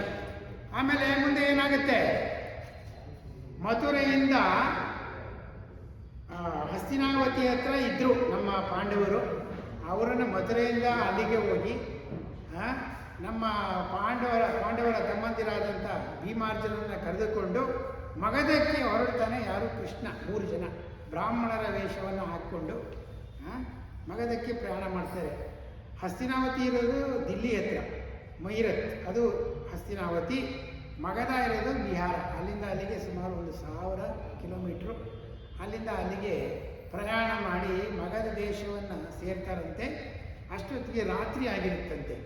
ನಮ್ಮ ಜರಾಸಂಧ ತನ್ನ ಅರಮನೆಯ ಕೋಟೆಯ ಮುಂಬಾಗಿಲಿದೆಯಲ್ಲ, ದೊಡ್ಡ ಬಾಗಿಲು, ಆ ಬಾಗಿಲ ಮೇಲೆ 2 ದೊಡ್ಡ ಬೃಹದಾಕಾರದ ನಗಾರಿಗಳನ್ನು ಸ್ಥಾಪನೆ ಮಾಡಿರ್ತಾನಂತೆ. ಭೀಮ ಹೋಗಿ, ಕೃಷ್ಣನ ಆಜ್ಞೆಯ ಮೇರೆಗೆ ಭೀಮ ಹೋಗಿ ಆ ನಗಾರಿಗಳನ್ನು ರಾತ್ರಿ ಹೊತ್ತು ಸುಮಾರು 9 ಗಂಟೆ 10 ಗಂಟೆ ತನ್ನ ಬಲಯುತವಾದಂಥ ಬಾಹುಗಳಿಂದ ಅದನ್ನು ಹೊಡಿತಾನಂತೆ. ಆ ಹೊಡೆದ ಶಬ್ದಕ್ಕೆ ಇಡೀ ಜರಾಸಂಧನ ಮಗಧ ರಾಜ್ಯನೇ, ಮಗಧ ಪಟ್ಟಣನೇ ಅಲ್ಲಾಡಿ ಹೋಗುತ್ತಂತೆ. ಸದ್ದು ಅರಮನೆ ತನಕ ಕೇಳುತ್ತಂತೆ. ಭೀಮ ಹೊಡೆದ ರಭಸಕ್ಕೆ ಆ 2 ಭಾರಿ ನಗಾರಿಗಳು ತುಂಡಾಗಿ ತಲೆಗೆ ಬಿದ್ದುಬಿಡ್ತಾವಂತೆ. ಮುಂದೇನಾಗುತ್ತೆ? ಈತನಾರೆಂದರೆ ವಿರೈ ನಮ್ಮಾತನೀತನು, ಈತನಾರೆಂದರೆ ವಿರೈ ನಮ್ಮಾತನೀತನು, ನಮ್ಮ ಕಂಸಂಗೀತ ಅಳಿಯನು, ನಮಗೆ ಮೊಮ್ಮನು ಮಗನು ದೇವಕಿಗೆ. ನಮ್ಮ ಕಂಸಂಗೀತ ಅಳಿಯನು, ನಮಗೆ ಮೊಮ್ಮನು ಮಗನು ದೇವಕಿಗೆ.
ವ್ಯರ್ಥವಿದು ತಾ ಹೋಗಲೆಂದು ಪರಾರ್ಥ ಕಂಟಕವಾಗಲೇತಕೆ ತೀರ್ಥ ವಹಿಸಲೆ ಶಸ್ತ್ರಧಾರೆ ಇದೆಂದ ನಾಮಗದ. ಭೀಮ ಯಾವಾಗ ಮಗಧನ ಪಟ್ಟಣದ ಮುಖ್ಯ ದ್ವಾರದಲ್ಲಿದ್ದ 2 ಭಾರೀ ನಗಾರಿಗಳನ್ನು ಬಾರಿಸಿ ಘೋರವಾದಂಥ ಶಬ್ದವನ್ನು ಮಾಡಿ ನಿದ್ದೆಗೆ ಜಾರಬೇಕಾದಂಥ ಇಡೀ ಮಗಧ ಪಟ್ಟಣವನ್ನು ಎಚ್ಚರಗೊಳಿಸ್ಬಿಡ್ತಾನೆ. ಆ ಸದ್ದು ಜರಾಸಂಧನಿಗೂ ಗೊತ್ತಾಗುತ್ತೆ, ಯಾರೋ ಬಂದಿದ್ದಾರೆ ನಮ್ಮ ಮೇಲೆ ಆಕ್ರಮಣ ಮಾಡುವುದಕ್ಕೆ ಅಂತ. ಆವಾಗ ಕೃಷ್ಣ ಭೀಮಾರ್ಜುನರು ಬ್ರಾಹ್ಮಣರ ವೇಷದಲ್ಲಿ ಇರ್ತಾರೆ. ಅವರು ಮಗಧದ ಪಟ್ಟಣದ ರಸ್ತೆಗಳಲ್ಲಿ ನಡ್ಕೊಂಡು ಬರ್ತಾ ಇರ್ತಾರೆ. ಯಾವಾಗ ನಮ್ಮ ಜರಾಸಂಧನ ಕಾವಲುಗಾರರು ಇರ್ತಾರಲ್ಲ, ಟ್ರಾಫಿಕ್ ಪೊಲೀಸ್ ಥರ ಅವಾಗ ಇಟ್ಟಿರ್ತಾ ಇದ್ರು, ಅವರೆಲ್ಲ ಇವರೇನು 3 ಜನ ಬ್ರಾಹ್ಮಣರು ಬಂದ್ಬಿಟ್ಟು ಈ ಥರ ನಮ್ಮ ನಗಾರಿಗಳನ್ನ ಹೊಡೆದು ಹೀಗೆ ರಾಜಾರೋಷವಾಗಿ ರಸ್ತೆಯ ಮಧ್ಯೆ ಬರ್ತಾ ಇದ್ದಾರೆ ಅಂತ ಯಾರ್ಯಾರು ನಮ್ಮ ಕೃಷ್ಣ ಭೀಮಾರ್ಜುನರ ಮೇಲೆ ಆಕ್ರಮಣ ಮಾಡ್ತಾರೆ ಅವರೆಲ್ಲರನ್ನು ಸದೆ ಬಡಿದು ಹಾದಿಯನ್ನು ಸುಗಮ ಮಾಡಿಕೊಂಡು ಕೃಷ್ಣ ಭೀಮಾರ್ಜುನರು ಜರಾಸಂಧನ ಮುಂದೆ ಬಂದು ನಿಂತೇ ಬಿಡ್ತಾರಂತೆ. ಆದರೆ ಜರಾಸಂಧ ಬಹಳ ಬುದ್ಧಿವಂತ. ಅವನು ತಮ್ಮ ಆಸ್ಥಾನದ ಸಹಪಾಠಿಗಳಿಗೆ ಹೇಳ್ತಾನಂತೆ, ಬಂದಿರೋರು ಯಾರು ಅಂತೀರಾ? ನೋಡಿ ಅಲ್ಲಿ ನಿಂತಿದ್ದಾನಲ್ಲ ಮೋಹನಾಂಗ, ಇವನು ಕೃಷ್ಣ ಕಂಡ್ರಪ್ಪ. ನನ್ನ ಅಳಿಯ ಕಂಸ ಇದ್ನಲ್ಲ, ಆ ಕಂಸನ ಸೋದರಳಿಯ ಇವನು, ಕಂಸನ ತಂಗಿಯ ಗಂಡ. ನಾನು ಈ ಯಾದವರ ಈ ಕೃಷ್ಣನ ಸದೆ ಬಡಿಬೇಕು ಅಂತ ಹೇಳಿ ಮತ್ತೆ ಮಥುರೆಗೆ ನಿಮ್ಮಲ್ಲೆಲ್ಲರನ್ನು ಕರ್ಕೊಂಡು ನಾನು ದಂಡೆತ್ತಿ ಹೋದೆ. ಹಾಗೂ ಈಗ 3-4 ಸರಿ ತಪ್ಪಿಸ್ಕೊಂಡ್ಬಿಟ್ರು. ಆಮೇಲೆ 5ನೇ ಬಾರಿ ಆಕ್ರಮಣ ಮಾಡಿ ಯಾದವರನ್ನ ಬಗ್ಗು ಬಡಿಬೇಕು ಅಂತ ಹೇಳಿ ನಾನು ನಿಮ್ಮನ್ನು ಕರ್ಕೊಂಡು ಹೊರಟೆ. ಆವಾಗ ಇಲ್ಲಿದ್ದಾನಲ್ಲ ಈ ತಂತ್ರಗಾರ, ನಾನು ಬರೋದಕ್ಕೆ ಮುಂಚೆನೇ ಹೇಳಿ ಥರ ಓಡೋಗಿ ದ್ವಾರಕೆಯಲ್ಲಿ ಹೋಗಿ ಇದ್ದಾನೆ. ಇವಾಗ ಇವನು ನನಗೆ ಗೊತ್ತಾಗಬಾರ್ದು ಅಂತ ಹೇಳ್ಬಿಟ್ಟು ಶಲ್ಯ ಪಂಚೆ ಹಾಕ್ಕೊಂಡು ಹೊಸದಾಗಿ ಅಂಗಡಿಯಿಂದ ತಗೊಂಡು ಬ್ರಾಹ್ಮಣನ ವೇಷ ಹಾಕ್ಕೊಂಡು ಬಂದಿದ್ದಾನೆ. ಇವನ ಆಟ ನನಗೆ ಗೊತ್ತಾಗೋದಿಲ್ವೇ ಹಾಗೆ ಅಂತ ಜರಾಸಂಧ ತನ್ನ ಸಹಪಾಠಿಗಳಿಗೆ ಕೃಷ್ಣ ಬಂದಿದ್ದಾನೆ ಅನ್ನುವಂಥ ವಿಷಯವನ್ನು ಹೇಳ್ತಾನಂತೆ. ಆವಾಗ ಗೊತ್ತಾಗುತ್ತೆ ಕೃಷ್ಣನ ಜೊತೆ ಬಂದಿರೋರು ಅರ್ಜುನ ಹಾಗೂ ಭೀಮ. ಆಗ ಜರಾಸಂಧ ಹೇಳ್ತಾನಂತೆ, ಅರ್ಜುನ ನೀನು ಕೃಷ್ಣನ ಜೊತೆ ಬಂದಿದೀಯಾ, ನೀನು ನನಗೆ ಸರಿಸಾಟಿ ಅಲ್ಲ. ನನಗೆ ಸರಿಸಾಟಿ ಅಂದರೆ ನೋಡು ಇಲ್ಲಿದ್ದಾನೆ ಭೀಮ, ಅವನು ನನ್ನ ಜೊತೆ ಕಾದಿಯಾನು. ನಿಮ್ಮಿಬ್ಬರ ಜೊತೆನೂ ನನಗೆ ಯುದ್ಧ ಬೇಡ, ನಾನು ಮಲ್ಲಯುದ್ಧವನ್ನು ಮಾಡಿದರೆ ಭೀಮನ ಜೊತೆ ಮಾತ್ರ ಮಾಡ್ತೀನಿ ಅಂತ ಹಾಗೆ ಯುದ್ಧಾಹ್ವಾನವನ್ನು ಜರಾಸಂಧ ಭೀಮನಿಗೆ ಮಾಡ್ತಾನೆ. ಮುಂದೆ ಸಿಕ್ಕರೊಬ್ಬರಿಗೊಬ್ಬರು ಕೈ ಮಿಕ್ಕು ಹರಿಯರು, ಸಿಕ್ಕರೊಬ್ಬರಿಗೊಬ್ಬರು ಕೈ ಮಿಕ್ಕು ಹರಿಯರು, ಕೊಂಡ ಹೆಜ್ಜೆಯ ಟಕ್ಕಿನಲ್ಲಿ ಮೈಗೊಂಡರು, ಕೊಂಡ ಹೆಜ್ಜೆಯಲ್ಲಿ ಟಕ್ಕಿನಲ್ಲಿ ಮೈಗೊಂಡರು, ತಿರಿಮುರಿವುಗಳ ಮಂಡಿಗಳ ಇಕ್ಕಿದರು, ತಿರಿಮುರಿವುಗಳ ಮಂಡಿಗಳ ಇಕ್ಕಿದರು, ಗಳ ಹತ್ತದಲ್ಲಿ ಸಲೆ ಮಿಕ್ಕು ಸತ್ರಾಣದಲಿವಿಗೆ ಸರಿ ಒಕ್ಕು ಹಿಡಿದರು, ಬಿನ್ನಣದ ಚೊಕ್ಕೆಯದ ಜೋಡಿಯಲಿ, ಬಿನ್ನಣದ ಚೊಕ್ಕೆಯದ ಜೋಡಿಯಲಿ, ತಿರಿಮುರುಗುಗಳ ಮಂಡಿಗಳ ಇಕ್ಕಿದರು,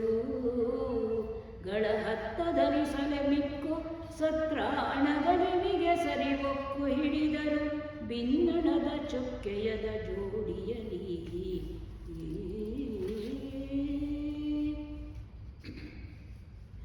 ಬಿಸುಟನ ಸೀಳೆರಡು ಅತ್ತ ಅಸಮಸಾಹಸಿ ಭೀಮಸೇನನು, ಬಿಸುಟನ ಸೀಳೆರಡನು ಅತ್ತ ಅಸಮಸಾಹಸಿ ಭೀಮಸೇನನು, ನಸುನಗುತ ಬಂದೆರಗಿದನು ಶ್ರೀಕೃಷ್ಣನಂಗ್ರಿಯಲಿ, ನಸುನಗುತ ಬಂದೆರಗಿದನು ಶ್ರೀಕೃಷ್ಣನಂಗ್ರಿಯಲಿ, ವಸೆದು ಹಿಡಿದೆತ್ತಿದನು ಮುರಹರ ಅಸುರನ ಸೀಳೆರಡು ಬೆಚ್ಚಿರೆ ಮಸಗಿದ ಮದ ಒಲೆದು ಒಪ್ಪಿರಿದ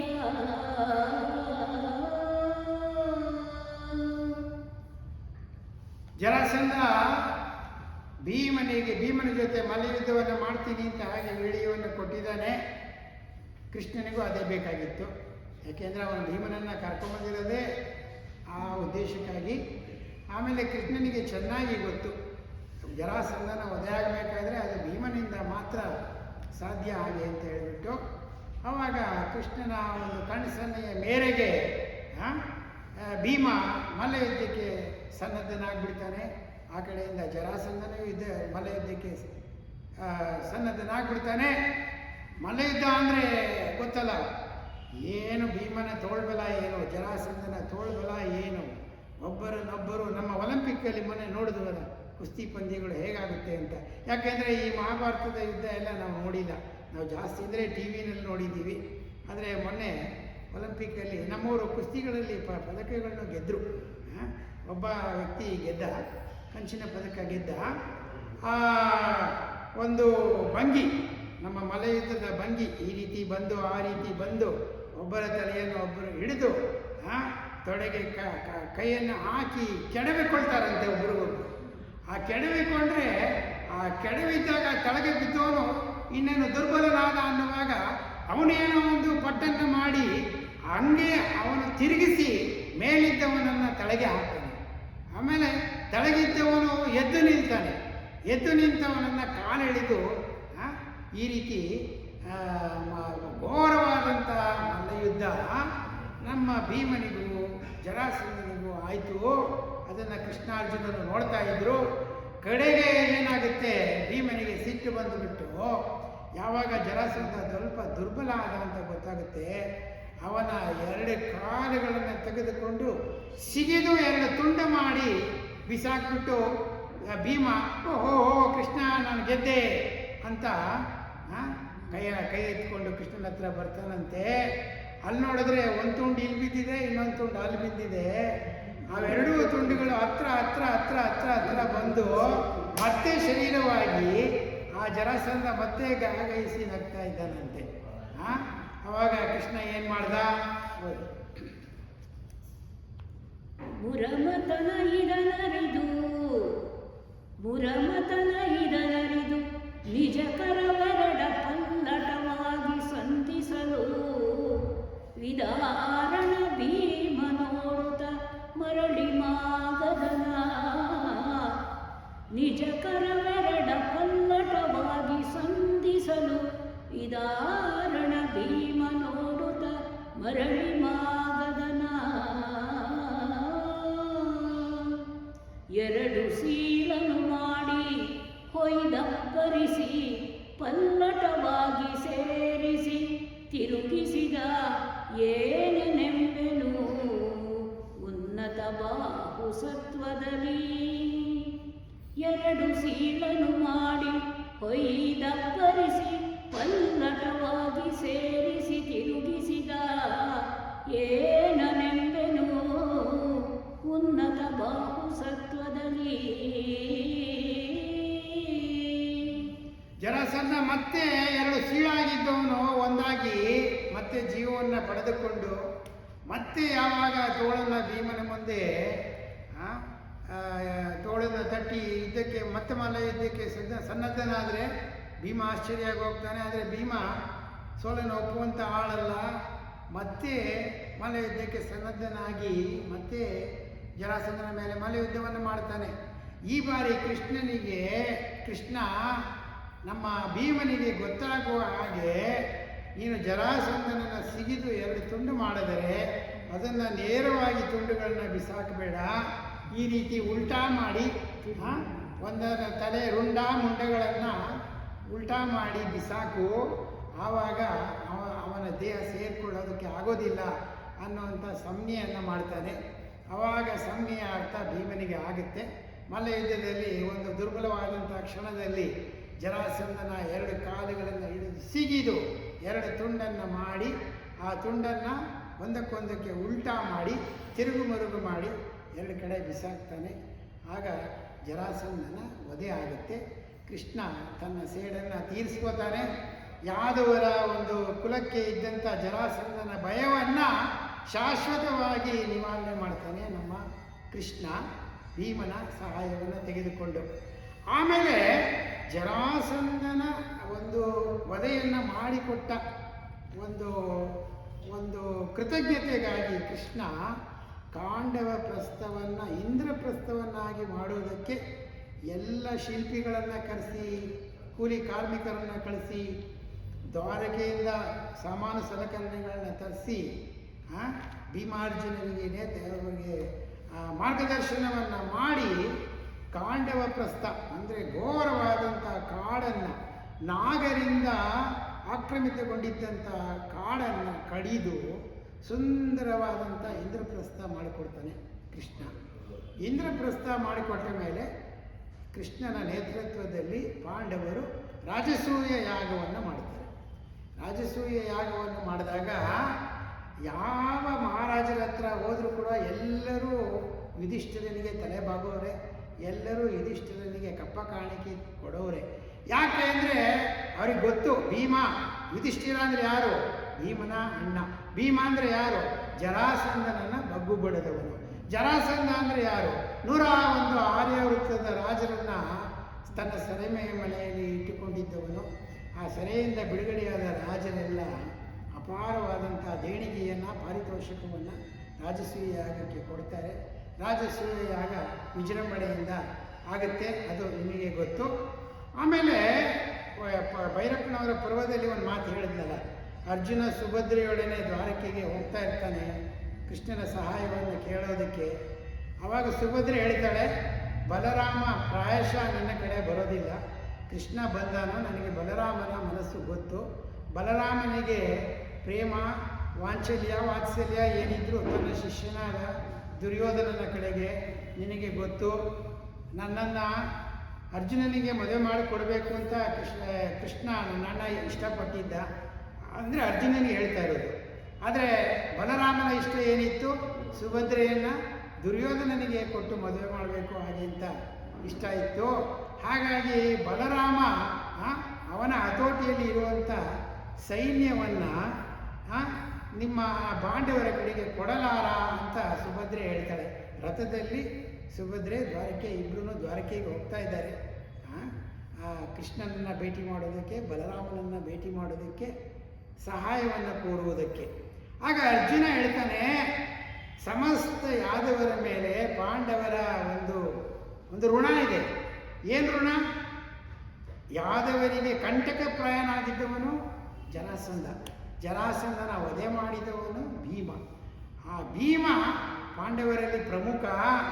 ಯಾವಾಗ ಪಾಂಡವರು ಕೌರವರ ಯುದ್ಧ ಆಗುತ್ತೆ, ಆ ಯಾದವರಿಗೆ ನಾವು ಏನೊಂದು ಉಪಕಾರ ಮಾಡಿದ್ದೀವಲ್ಲ, ಆ ಉಪಕಾರ ಸ್ಮರಣೆಗಾಗಿ ಆದರೂ ಯಾದವರ ಸಮಸ್ತ ಬೆಂಬಲ ಸೈನ್ಯ ನಮ್ಮ ಕಡೆಗೆ ಬರಬೇಕಲ್ವ ಸುಭದ್ರ. ನೋಡೋಣ ಏನಾಗುತ್ತೆ ಅಂತ ಹೇಳಿ ಇಬ್ಬರೂ ಹೋಗ್ತಾರೆ ದ್ವಾರಕೆಗೆ. ದ್ವಾರಕೆಯಲ್ಲಿ ಅರ್ಜುನ ವಿನಮ್ರತೆಯಿಂದ ಕೃಷ್ಣನನ್ನು ಭೇಟಿ ಮಾಡಿ ಕೋರ್ತಾನೆ. ಆವಾಗ ದುರ್ಯೋಧನನು ಬಂದಿರ್ತಾನೆ, ನಿಮಗೆ ಗೊತ್ತು. ಆವಾಗ ಕೃಷ್ಣ ಹೇಳ್ತಾನೆ, ಬಂದರೆ ನಾನೊಬ್ಬನೇ, ಸೈನ್ಯ ಏನೂ ಬರೋದಿಲ್ಲ, ನನ್ನೊಬ್ಬನ ಕಟ್ಕೊಂಡು ಏನು ಮಾಡ್ತೀರಾ, ಜಾಸ್ತಿ ಇದ್ದರೆ ನಾನೊಂದು ರಥ ಹೊಡಿಬೋದು ಅಂತಾನೆ. ಆದರೆ ಭಕ್ತನಾದಂಥ ಅರ್ಜುನ ಏನು ಹೇಳ್ತಾನೆ, ಕೃಷ್ಣ ನೀನು ಬಂದರೆ ಸಾಕು, ನನಗೆ ಸೈನ್ಯ ಬೇಡ ಅಂತಾನೆ. ಆ ಕಡೆಯಿಂದ ದುರ್ಯೋಧನ ಬಲರಾಮನ ಹತ್ರ ಹೋಗಿ ಸಮಸ್ತ ಸೈನ್ಯ, ಯಾದವ ಸೈನ್ಯವನ್ನು ಅವನು ಪಡ್ಕೊಳ್ತಾನೆ. ಇದು ಯುದ್ಧಕ್ಕೆ ಆದಂಥ ಒಂದು ಸಜ್ಜು, ಒಂದು ತಯಾರಿ, ಇದೆಲ್ಲ ನಿಮಗೆ ಗೊತ್ತು. ಸೊ ಅದಕ್ಕೆ ಇವತ್ತಿಗೆ ನಾವು ಒಂದು ಅರ್ಜುನನ ಪ್ರಸಂಗ ಪರ್ವದಲ್ಲಿ ಹೇಗೆ ಬರುತ್ತೆ, ಪರ್ವದಲ್ಲಿ ಹೇಗೆ ಅವನ ಅಸ್ತ್ರಗಳನ್ನ ಪಡ್ಕೊಂಡ ಅದನ್ನು ನೋಡಿದ್ವಿ. ಆಮೇಲೆ ನಮ್ಮ ಕುಮಾರವ್ಯಾಸ ಭಾರತದಲ್ಲಿ ಅವನು ಪಾಶುಪತಾಸ್ತ್ರಕ್ಕಾಗಿ ಈಶ್ವರನ ತಪಸ್ಸು ಮಾಡಿ ಪಡೆದುಕೊಂಡಿದ್ದನ್ನು ನೋಡಿದ್ವಿ.